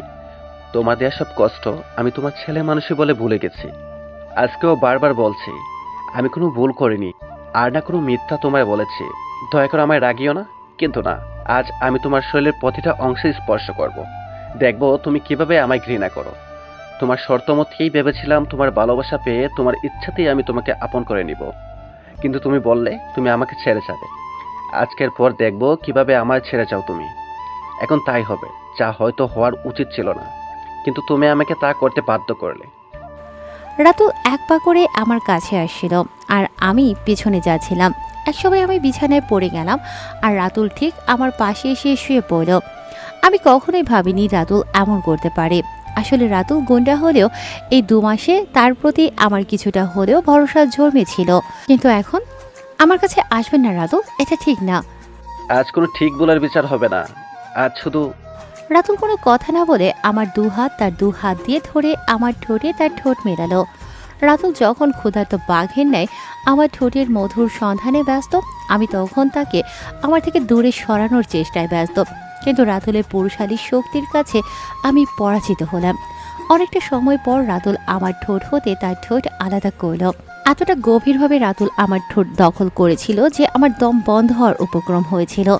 ছাড়া পেয়ে আমি হাঁপাতে হাঁপাতে বললাম, রাতুল এখনও সময় আছে, দয়া করে আর আগাবেন না। আমার জীবনটা এভাবে শেষ করবেন না। আপনি যা করছেন তা ঠিক নয়। আপনার একটা ভুল আমার জীবনটা ধ্বংস করে দেবে। দয়া করে আমায় ছেড়ে দিন, এই ভুলকে আর বাড়াবেন না। ঠিক ভুলের হিসাব করার অবস্থা এখন নেই, আর আজ আমাকে বাধা দিও না নীলা। আমি শুধু তোমায় ভালোবাসতে চাই, আপন করে পেতে চাই, আর কিছু না। আমাদের মাঝে আর কোনো দূরত্ব নয়, এই দূরত্ব আমাকে তিলে তিলে শেষ করে দিচ্ছে। তারপর রাতুল আবার আমার দেহ স্পর্শ করতে শুরু করলো। আমি বাধা দিয়েও তাকে দূরে সরাতে পারলাম না। যতই তাকে দূরে সরানোর চেষ্টা করছিলাম, ততই আরও বেশি করে সে আমার কাছে আসছিল। আমি যে চিৎকার করব তারও কোনো উপায় ছিল না। জীবনে কখনো এতটা অসহায় লাগেনি, এখন যতটা লাগছে। এভাবে ধীরে ধীরে আমি বাধা দেওয়া ক্ষমতা হারাতে শুরু করলাম, আর রাতুল আমার শরীরের উপর তার কর্তৃত্ব বাড়াতে লাগলো। রাত 3টা বাজে, শুধু চোখ দিয়ে পানি পড়ছে। আমি কথা বলার ভাষা হারিয়েছি। যা ঘটেছে তা যতটা না আমার শরীরের উপর প্রভাব ফেলেছে, তার থেকেও 1000 গুণ বেশি প্রভাব ফেলেছে আমার মনে। আজ আমি জীবন্ত লাশে পরিণত হয়েছে। এতদিন আর যাই হোক, মন বলে কিছু একটা আমার সাথে ছিল, যা এখন আর নেই। আমি ফ্লোরে বসে আছি আর চোখ দিয়ে অঝরে পানি পড়ছে। জীবনে কখনো নিজেকে এতটা অসহায় মনে হয়নি আমার। রাতুল কী সব যেন বলে যাচ্ছেন, অথচ আমার কানে কিছুই যাচ্ছে না। মনে হচ্ছে বাক ও শ্রবণ শক্তি দুটোই আমি হারিয়েছি। এভাবে বসে আছি কতক্ষণ যাবৎ বলতে পারবো না। হঠাৎ কানে আজানের শব্দ শুনলাম। সকাল হলো। আমি গোসল করে ওভাবেই বিছানায় বসে রইলাম। রাতুল এর মাঝে বেশ কয়েকবার এসে চোখের পানি ফেলে ক্ষমা চেয়েছে, আর কে কি যেন বলেছে, কিন্তু তার কোনো কথাই আমার কানকে ভেদ করতে পারেনি। সকালে রিমা এসে খেতে ডেকে গেছে, কিন্তু আমি চাইনি। শেষে রাতুলের মা রমে এলো, বিছানায় আমার পাশে বসে মাথায় হাত রেখে বলল, কি রে মা, এভাবে বসে আছিস কেন? আর চুপ করে থাকিস না, কথা বল। আমি না তোর মা? মা কথাটা শুনে আর চুপ করে থাকতে পারিনি। মায়ের কোলে শুয়ে কাঁদতে শুরু করলাম। মা নিজেও আর কিছু বলেনি, শুধু মাথায় হাত বুলাচ্ছিল। অনেকক্ষণ পর মা বলল, আমাকে কিছু বলার দরকার নেই রে মা, আমি সব জানি। রাতুল সব বলেছে আমায়। আমি নিজের কানকে বিশ্বাস করতে পারছিলাম না যে আমার ছেলে হয়ে ও এমন একটা কাজ করতে পারে। আমি ওরে ঠিকভাবে শিক্ষা দিতে পারি নাই রে মা। আমায় তুই ক্ষমা করে দে, আমি তোর কাছে ক্ষমা চাই রে মা। আমি কাঁদতে কাঁদতে বললাম, আপনি কেন ক্ষমা চাইছেন মা? ভুল তো আমার মা, কারণ আমি মেয়ে হয়ে জন্ম নিয়েছি, আর এটাই আমার জীবনের সব থেকে বড় দোষ। কারো কোনো দোষ নেই। রাগ রাতুলকে পশুতে পরিণত করে। রেগে গেলে ওর হুঁশ থাকে না, কি করছে না করছে। কিন্তু যখন রাগ কমে যায় নিজের ভুলটা ঠিকই বুঝতে পারে, তবে তখন খুব দেরি হয়ে যায়। এই রাগই ওরে গুন্ডা বানিয়েছে। ভয় হয় একদিন না এই রাগের জন্যই ওই শেষ হয়ে যায়। কিন্তু তুই কেন নিজেকে এভাবে কষ্ট দিচ্ছিস মা? চল কিছু খেয়ে নিবি, কাল রাতেও কিছু খাসনি। আমার খাওয়ার কোনো ইচ্ছেই নেই মা। খাবার আবার গলা দিয়ে নামবে না মা। এভাবে বলিস না মা, বেশি না খাস, অল্প করে খেয়ে নে। মা, আমি বাসায় যেতে চাই, আর আজকেই। ঠিক আছে মা, তাই হবে। আজকেই আমরা চলে যাব। এখন চল মা, কিছু খেয়ে নে। তারপর সেদিনই আমরা বাসায় চলে আসি। সেদিনের পর থেকে রাতুল খুব একটা আমার সামনে আসে না, আর আসলেও আমাদের মাঝে কথা হয় না। এভাবে দিনগুলো যাচ্ছিল। দেখতে দেখতে এসএসসি পরীক্ষা চলে এলো। কাল বাদে পরশু পরীক্ষা। ছাত্রে খুব একটা খারাপ ছিলাম না, তবে এতগুলো ঘটনার পর পড়া হয়নি খুব একটা, তাই প্রস্তুতি বেশি ভালো না। যদিও নাহিদ ভাই আমাকে খুব ভালো করে পড়িয়েছে এই 1 মাস। লোকটা আসলেই খুব ভালো, আর আমাকে বোনের থেকে অনেক বেশি ভালোবাসে। রাতুলের কৃত কাজের পর পুরুষের ওপর যেমন বিশ্বাস হারিয়েছিলাম, ঠিক তেমনই নাহিদ ভাইয়ের কারণে আবার কিছুটা ভরসা জীবনে পুরুষের প্রতি ছিল। এই 1 মাস আমি শুয়ে পড়ার পর প্রতিদিন রাতুল আমার রুমে আসতো। অনেক কথা বলতো, কাঁদতো, ভাবতো আমি ঘুমিয়ে পড়েছি, কিন্তু আমি জেগে থাকতাম, তা সে বুঝতে পারেনি। এই 1 মাসে এটা বুঝে গিয়েছিলাম যে সে আমাকে ভালোবাসে, দিয়াকে না। বুঝতে পারলাম লোকটা খুব খারাপ না, তবে কেন জানি কোনো মতেই আমি তার শেষের কাজটা ভুলতে পারতাম না। পরীক্ষা দেওয়ার জন্য নাহিদ ভাই আমাকে পরীক্ষার কেন্দ্রে নিয়ে গেল, কিন্তু যখন পরীক্ষার কেন্দ্রে ঢুকতে যাব তখন দূরে রাতুলকে দাঁড়িয়ে থাকতে দেখলাম। আমার কাছে আসার সাহস হয়নি তার, তাই দূর থেকে দেখছে। কেন জানি আজ তার চোখের দিকে তাকিয়ে আজ আমার খারাপ লাগছে, তাই আমি ওদিকে না তাকিয়ে পরীক্ষা দিতে চলে গেলাম। পরীক্ষা শেষে যখন বের হলাম তখন নাহিদ ভাইকে দেখতে পেলাম দাঁড়িয়ে আছে, কিন্তু তাকে দেখতে পেলাম না। যখন আমি নাহিদ ভাইয়ের সাথে চলে আসছিলাম তখন তাকে দূরে দেখতে পেলাম, খুব খারাপ লাগতো। আর যখন আমি শুয়ে পড়লাম সে আবার আমার রুমে এলো, বলতে লাগলো, জানো নীলা, আমার খুব ইচ্ছে ছিল তুমি যখন পরীক্ষা দিতে যাবে আমি তোমায় নিয়ে যাব, কিন্তু দেখো কি ভাগ্য, আমার তোমাকে নিয়ে যাওয়া তো দূরের কথা, তোমার মুখোমুখি দাঁড়ানোর সাহসটুকু আমার নেই। ভেবেছিলাম আমার ভালোবাসা দিয়ে একসময় তোমায় জয় করে নিব, কিন্তু আমার একটা ভুল তোমাকে আমার থেকে অনেক দূরে সরিয়ে নিয়ে গেছে। সেদিন রাগের বশে করা একটা কাজের জন্য আজ 1 মাস ধরে আমি তিলে তিলে নিঃশেষ হয়ে যাচ্ছি। জানি আমি যে ভুল করেছি, তারপর তুমি এই জীবনে হয়তো আমাকে কোনোদিনও মাফ করতে পারবে না। মাঝে মাঝে নিজেকে শেষ করে দিতে ইচ্ছে করে, কারণ তোমার চোখের এই ঘৃণা থেকে মৃত্যু আমার কাছে অনেক কম কষ্টের। যদি তুমি আমাকে ক্ষমা করে আমাকে একটা সুযোগ দিতে, বিশ্বাস করো নিজের জীবন দিয়ে হলেও আমি প্রমাণ করে দিতাম আমি তোমাকে কতটা ভালোবাসি। জানি না কখনো সেদিন আসবে কিনা। আমি অনেক ভাবলাম আসলে রাতুল আমাকে ভালোবাসে, এটা ঠিক। আর এটাও ঠিক যে আমি যতই বলি না কেন রাতুলকে আমি কখনো ছাড়তে পারবো না। রাতুলের প্রতি ধীরে ধীরে আমারও একটা মায়া জন্মেছে, তা আমি অস্বীকার করতে পারবো না। তবে এটাও ঠিক আমি কখনো রাতুলের কাজগুলো মেনে নিতে পারিনি। তবে আমি রাতুলকে একটা সুযোগ দিতেই পারি। ভালোবাসতে হয়তো পারবো না, কিন্তু একসাথে চলার চেষ্টা তো করতেই পারি। হয়তো এভাবে চলতে চলতে একসময় সব ঠিক হতেও পারে। জীবনটা যেভাবে চলছে এভাবে তো আর চলা সম্ভব না।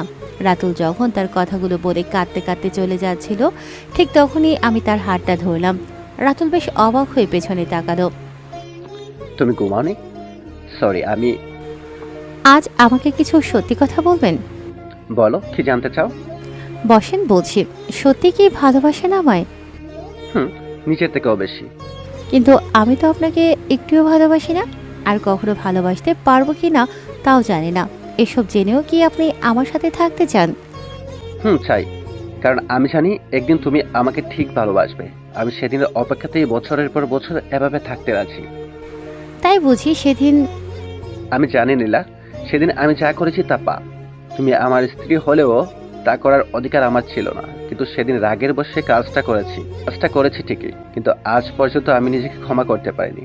আমাকে একটা সুযোগ দাও, আমি সব ঠিক করে দেব। তারপর যদিও আমি রাতুলকে ভালোবাসতে পারিনি, তবে তার সাথে স্বাভাবিক জীবন যাপনের চেষ্টা করছিলাম। পরের পরীক্ষাগুলোতে রাতুল আমাকে নিয়ে যেত, ও নিয়ে আসতো। ধীরে ধীরে রাতুলের সাথে সময় কাটাতে শুরু করি। এখন আর রাতুলকে দেখলে আমার শরীর রাগে জ্বলে যায় না। আসলে ধীরে ধীরে রাতুলের জন্য আমার মনে হয়তো জায়গা তৈরি হচ্ছে। আমি সব ভুলেই নতুনভাবে শুরু করতে চাই সব কিছু। তবে নাহিদ ভাই কেমন যেন হয়ে যাচ্ছে, আগের মতো আর বাসায় আসে না, আর আসলেও বেশ চুপচাপ। দেখতে দেখতে পরীক্ষা শেষ হয়ে গেল। বেশ কিছুদিন ধরেই শরীরটা ভালো লাগছে না, কিছুই খেতে ইচ্ছে হচ্ছে না, আর খেলেও বমি হয়ে যাচ্ছে। সেদিন তো হঠাৎ করে জ্ঞান হারালাম। যখন জ্ঞান ফিরল দেখলাম সবাই রুমে বসে আছে। আমি কোনো দিন ভাবতেই পারিনি এই দিনটা দেখতে পারবো, আর তাও এত দ্রুত। আজ সত্যি আমি বহুদিন পর এত খুশি হলাম, আর এই সব কিছু হয়েছে শুধু তোর জন্য মা। দোয়া করি আল্লাহ তোকে অনেক সুখী করুক। কি হয়েছে মা? আমি কিছুই বুঝতে পারছি না, দয়া করে একটু ভেঙে বলবেন। তুই মা হতে যাচ্ছিস নীলা, আর আমি দাদু। কথাটা শুনে মাথা ঘুরতে শুরু করলো। এটা কিভাবে সম্ভব? রাতুলের সাথে তো আমার কোনো শারীরিক সম্পর্ক নেই। তার মানে এটা সেদিনের ঘটনার ফল? না, এটা কিছুতেই হতে পারে না। 3টা মাস আমি যেই ঘটনা ভোলার জন্য চেষ্টা করেছি, আজ সেই ঘটনা এভাবে আবার আমার সামনে আসতে পারে না। চাই না আমার এই বাচ্চা। চোখ থেকে দুফোঁটা পানি পড়ে গেল। ভাবি, এখন তো আনন্দে কাঁদছ, 2 দিন পর সে এসে যখন জ্বালাবে তখন কষ্টে কাটতে হবে, বুঝলা? রিমা, নাহিদ, চল আমরা এখন যাই। বাচ্চার বাবা মাকে একটু একা থাকতে দে। সবাই চলে গেল। রাতুল আমার পাশে বসে আমার হাত নিজের হাতে নিয়ে বলল, আজ আমি এতটাই খুশি যে বাসায় প্রকাশ করতে পারছি না নীলা। এতদিন আমি অনেক অন্যায় করেছি, কিন্তু এখন থেকে তুমি আর আমাদের বাবুকে নিয়ে আমি সব নতুনভাবে শুরু করব। তোমরাই হলে আমার পৃথিবী, আর কিছু চাই না। জানো, ডাক্তার যখন প্রথম কথাটা বলল, আমি তো বিশ্বাসই করতে পারছিলাম না যে আল্লাহ আমাকে পৃথিবীতে শ্রেষ্ঠ উপহার দিতে যাচ্ছে। তুমি ভাবতেও পারছো না নীলা, আমি আজ কতটা খুশি। না চাইতেই তুমি আমাকে সবচেয়ে দামি উপহার দিতে যাচ্ছ নীলা। আমাদের পরিবার পূর্ণ হতে যাচ্ছে নীলা। নীলা, এই নীলা, আমি এত কথা বলে যাচ্ছি আর তুমি একটা কথাও বলছো না। আমি কেঁদে কেঁদে বললাম, আমি বাচ্চা চাই না। কি এসব কি বলছো তুমি নীলা? তোমার মাথা ঠিক আছে তো? বাচ্চা আল্লাহর দেয়া অনেক বড় একটা উপহার নীলা।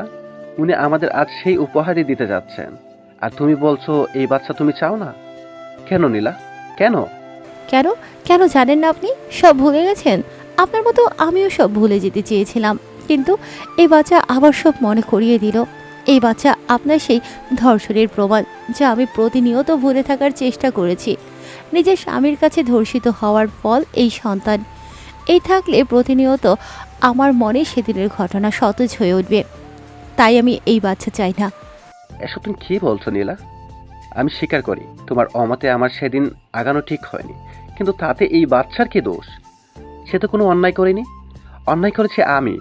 তার শাস্তি তুমি আমাকে দাও। একটা নিষ্পাপ প্রাণকে দিতে পারো না, যে এখনো এই পৃথিবীর মুখই দেখেনি। পাপ করলে আমি করেছি, সে করেনি। আর আল্লাহ চেয়েছেন বলেই এটা হয়েছে। আল্লাহ না চাইলে কখনো এই প্রাণের জন্মই হতো না। নীলা, আমাদের কারো অধিকার নেই এই প্রাণকে নষ্ট করার। আমি আমার ভুল স্বীকার করছি, তবে এ কোনো অবৈধ সন্তান নয়, এ বৈধ। যখনই আমি একে দেখব আমার সেদিনের কথা মনে পড়বে। যখনই তোমার সেদিনের কথা মনে পড়বে তুমি আমাকে শাস্তি দিও নীলা। আমি তোমার সব শাস্তি মাথা পেতে নিব, কিন্তু ভুলেও একে হত্যা করার কথা ভেবো না।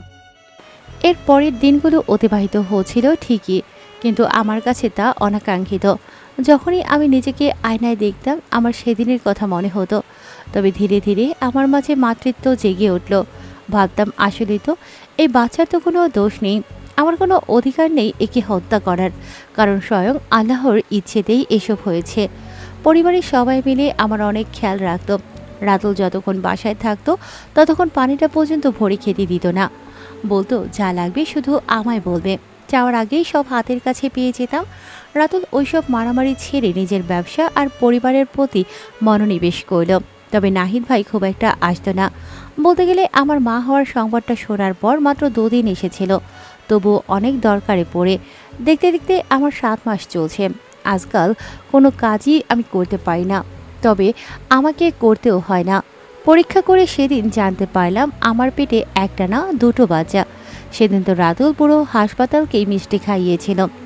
রাতুলের আনন্দ সেদিন দেখে কে, ওর আনন্দ দেখে মনে হচ্ছিল বাচ্চা আমার না ওর হচ্ছে।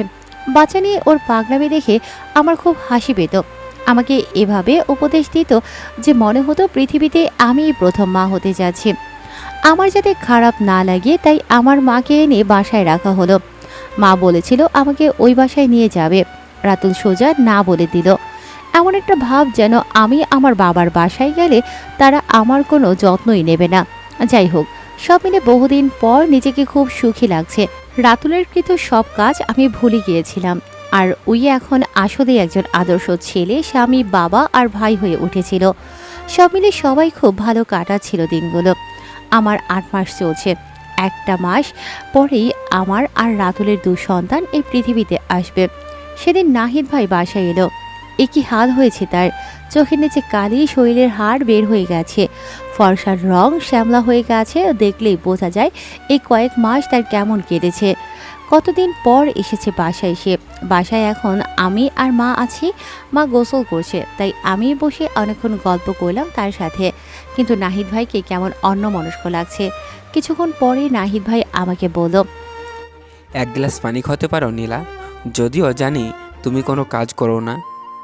আরে ভাই এভাবে বলছেন কেন? আপনি বসেন, আমি এক্ষুনি দিচ্ছি। পানি নিয়ে এসে দেখি নাহিদ ভাই চলে যাচ্ছে। নাহিদ ভাই এই তো আসলেন, ঘন্টাও হলো না, এখনই কোথায় যাচ্ছেন? আর বলো না, একটা জরুরি কল এলে এখনই যেতে হচ্ছে। দাও পানিটা খেয়ে যাই, এত কষ্ট করে এনেছো। এই নিন ভাই পানি। নাহিদ ভাই পানি খেলো। আমি গ্লাসটা নিয়ে যেই আসতে যাব অমনি ফ্লোরে পিছলা খেয়ে পড়ে সামনেই সিঁড়ি থাকায় সিঁড়িতে গড়ে পড়ে যেতে লাগলাম। নাহিদ ভাই আমার হাতটা ধরলেও আমার হাতটা কিভাবে যেন ফসকে গেল আর আমি পড়ে গেলাম। নাহিদ ভাই জোরে নীলা বলে চিৎকার দিল আর আমি মা বলে। তারপর আর কিছুই মনে নেই আমার। আমি জ্ঞান হারালাম। যখন জ্ঞান ফিরল তখন আমি হাসপাতালে। আমি তাকিয়ে দেখি সবাই হাসপাতালে। রাতুল পাশে বসে আছে। চোখগুলো লাল দেখেই বোঝা যাচ্ছে অনেক কেঁদেছে ও। আমি নিজের পেটে হাত দিয়ে দেখি আমার পেটে কিছুই নেই। আমার বাচ্চা? তবে কি? না না, এটা কিছুতেই হতে পারে না। রাতুল, আমার বাচ্চা কোথায়? আমার বাচ্চার কিছু হয়নি তো? এই রাতুল, তুমি কথা বলছো না কেন? বলো না বাচ্চা কোথায়, আমার বাচ্চা? নীলা, তুমি শান্ত হও, দয়া করে এভাবে কেঁদো না। রাতুল, আমি স্বীকার করছি প্রথমে আমি বাচ্চা চাইনি, কিন্তু এটা কিছুতেই হতে পারে না। আল্লাহ এত বড় শাস্তি আমায় দিতে পারে না। নীলা, আমার কথা তো শুনবে আগে নাকি? দেখো, আমাদের বাচ্চা বেঁচে আছে। আল্লাহ নিজের হাতে আমাদের বাচ্চাদের বাঁচিয়েছে। তবে চাপ লাগার জন্য ওরা একটু অসুস্থ আর কি, তাই ওদের আলাদা রাখা হয়েছে। তুমি সত্যি বলছো? আমি ওদের দেখতে চাই রাতুল। তুমি একটু সুস্থ হও, তারপর দেখবে। 21 দিন পর বাসায় আসলাম। নিহিতকে আমাদের ছেলে নিয়ে রাতুল সেদিন মিথ্যে বলেছিল আমায়। আমাদের সন্তানেরা সুস্থ ছিল না। হ্যাঁ, ওই দুর্ঘটনায় আমরা আমাদের মেয়েটাকে হারিয়েছিলাম। আমার অবস্থাও ভালো ছিল না, আর অতিরিক্ত চাপ লাগায় আমার মেয়েটাও মারা গিয়েছিল।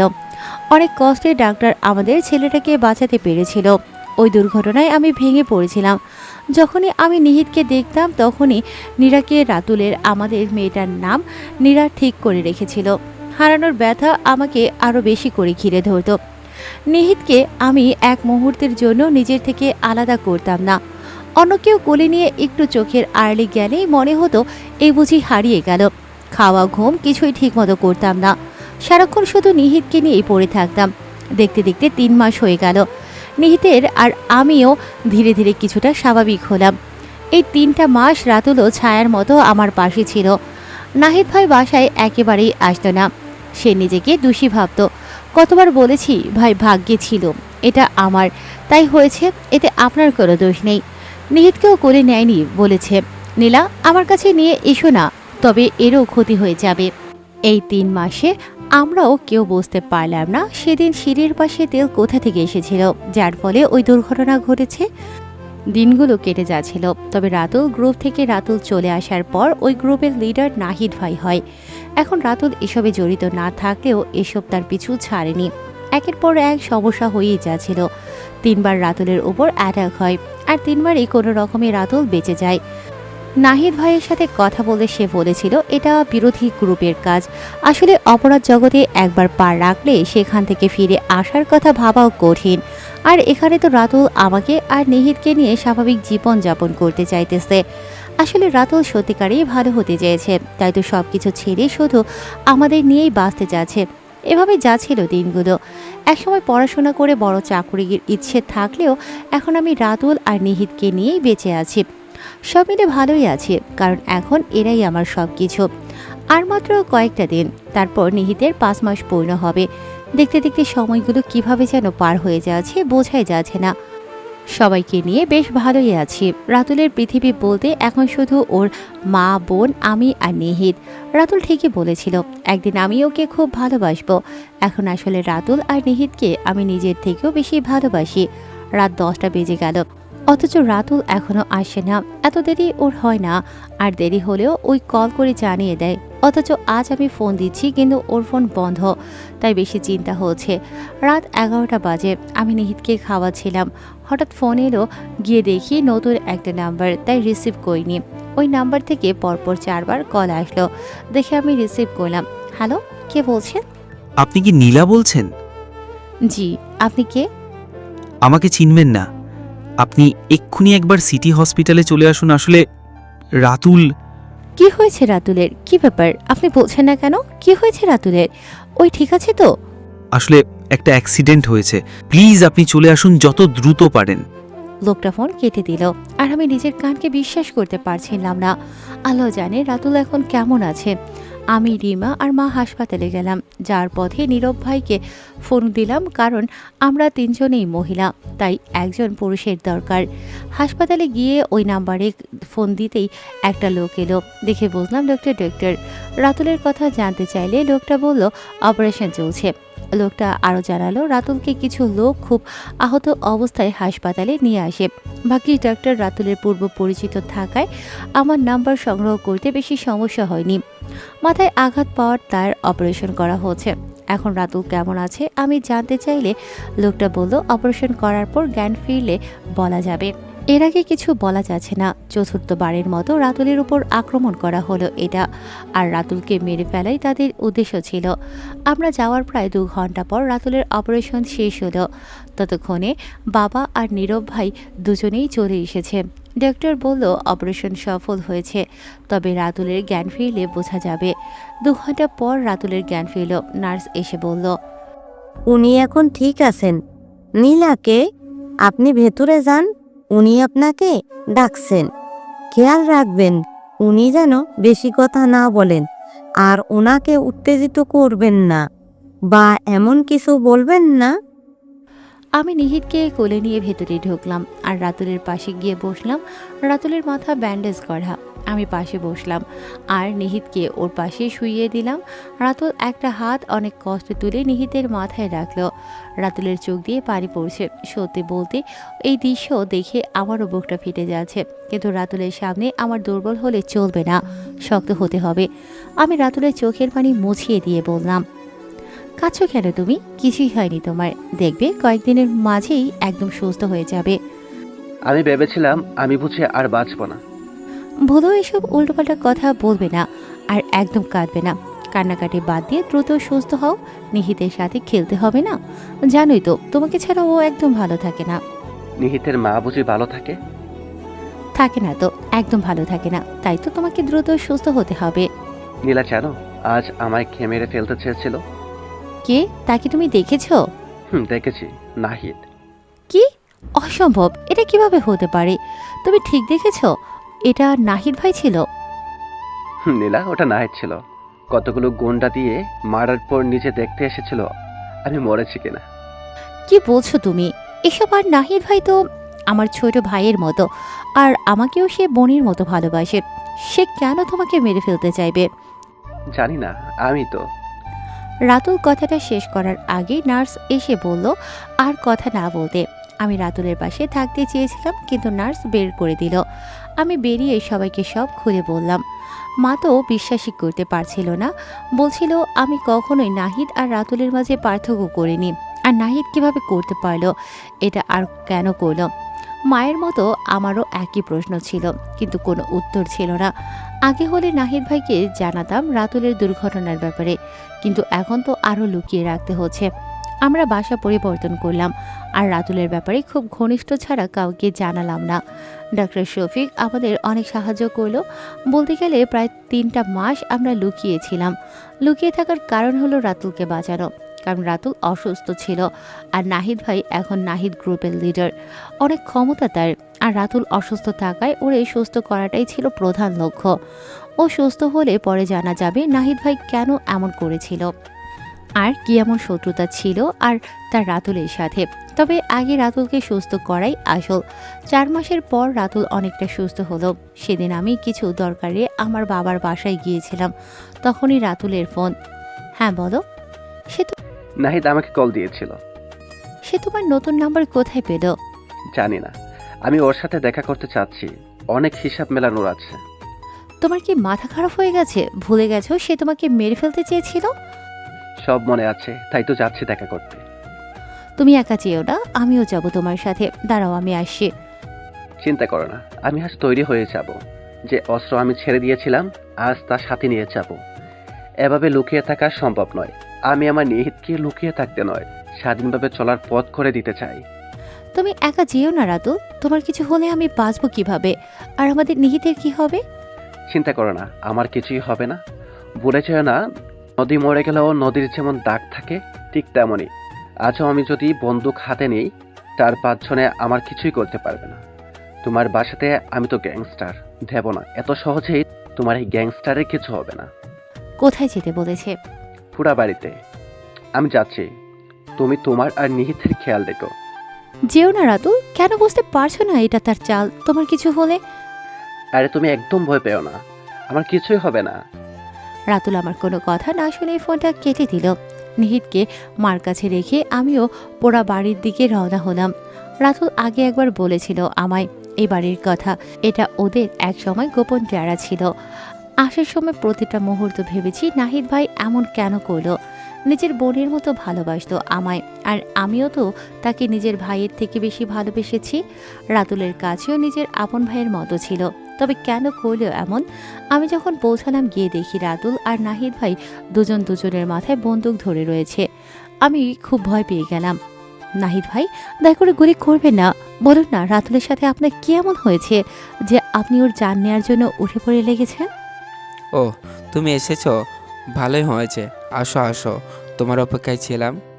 তুমি এখানে কেন এসেছো নীলা? তোমাকে না মানা করেছিলাম আসতে? আমি নাহিদ ভাইয়ের। এই সাবধান, ভাই বলবেন না, আমি তোমার ভাই না। তুমি জানো তোমার ওই ভাই ডাকটা শুনলে আমার পায়ের রক্ত মাথায় উঠে পড়ে। এসব কি বলছেন?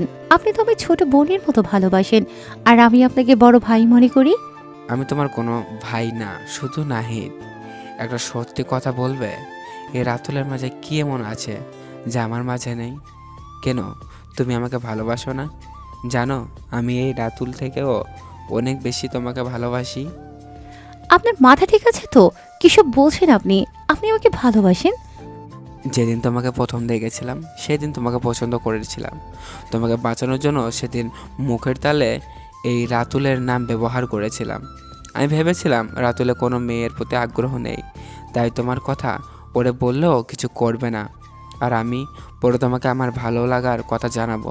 কিন্তু সেটাই আমার জীবনে চরম ভুল ছিল।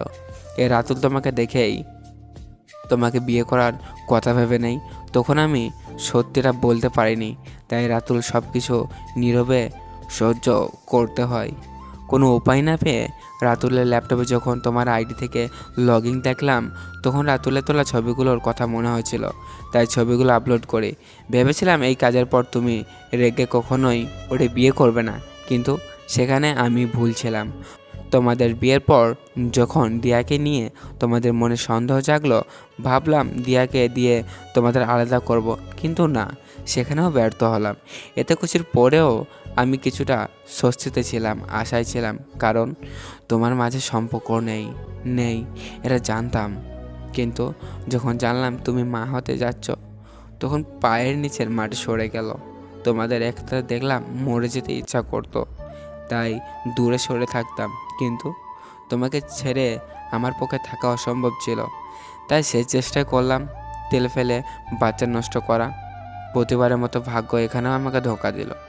শেষে রাতুলকে সরিয়ে দিতে চেষ্টা করেছি, তবে এখন ভাবো দেখলাম রাতুলকে সরালেও কোনো লাভ নেই। সব জানার পর তুমি কখনো আমার হবে না, আর না আমি পারবো তোমাকে অন্য কারোর সাথে সুখে থাকতে দেখতে।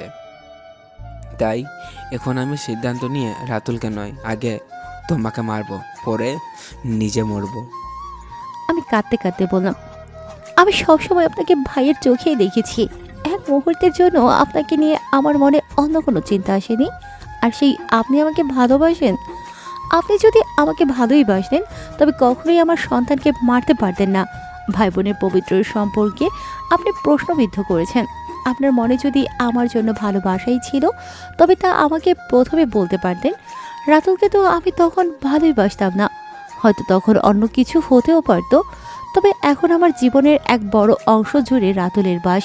আমাকে মেরে ফেললেই যদি সব সমস্যার সমাধান হয়, নিন মেরে ফেলুন আমায়। তুই একটাবার আমায় বলতি তুই নীলাকে ভালোবাসোস, তবে আমি কখনোই তোদের মাঝে আসতাম না। নিজের ভাইয়ের মতো ভালোবেসেছে তোকে। তুই ছেলে নিজের জীবনটাও দিতে রাজি ছিলাম। সে আমাকে কেন তুই বললি না তোর নীলাকে চাই? তখন ভেবেছিলাম মেনে নিতে পারবো, কিন্তু আমি এসব আর মেনে নিতে পারছি না। তোর সাথে আর নীলাকে আমি কিছুতেই দেখতে পারবো না, তাই নীলাকে মেরে নিজেও মরবো, তবেই শান্তি। আমি কি বলবো বুঝতে পারছিলাম না। নাহিদ ভাই এমন কিছু ভাবতে পারে আমাকে নিয়ে, তা আমার মাথাতেও কখনো আসেনি। আমার প্রতি তার ভালোবাসাটা আমি বোনের প্রতি ভাইয়ের ভাবেই নিয়েছিলাম। যে নাহিদ ভাই আমার চোখে পানি দেখলে সহ্য করতে পারতো না, আজ সে বন্দুক ধরেছে আমার বুকে মেরে ফেলার জন্য। নাহিদ ভাই যেই গুলি করতে যাবে, অমনি রাতুল আমায় টান দিল, আর গুলিটা আমার হাতের মাংস ছিঁড়ে বেরিয়ে গেল। সাথে সাথে রাতুল তাকে গুলি করল, আর আমার চোখের সামনে নাহিদ ভাইয়ের দেহটা পড়ে গেল। রাতুল দ্রুত আমাকে হাসপাতালে নিয়ে এলো। আমি একদিন ঠিকই শারীরিকভাবে সুস্থ হয়ে গেলাম, তবে মনে একটা দাগ ঠিকই রয়ে গেল, যা কোনোদিন যাবে না। নাহিদ ভাইকে খুনের অপরাধে রাতুলের 14 বছরের জেল হলো, কিন্তু ক্ষমতার প্রয়োগ করে রাতুল 8 বছর পরেই বেরিয়ে গেল। তারপর নিহিতকে নিয়ে আমাদের নতুন পথ চলা শুরু হলো। নতুনভাবে আমরা শুরু করলেও জীবনে এই ঘটনা আমরা কখনোই ভুলতে পারবো না। নাহিদ ভাইয়ের একটা ভুল সিদ্ধান্ত আমাদের তিনজনের জীবনটা এলোমেলো করে দিল, আর তাকে এই পৃথিবী ছাড়তে হলো। সত্যি বলতে নাহিদ ভাইয়ের প্রতি আমার কোনো রাগ বা অভিযোগ নেই, বরং খুব কষ্ট লাগে তার জন্য।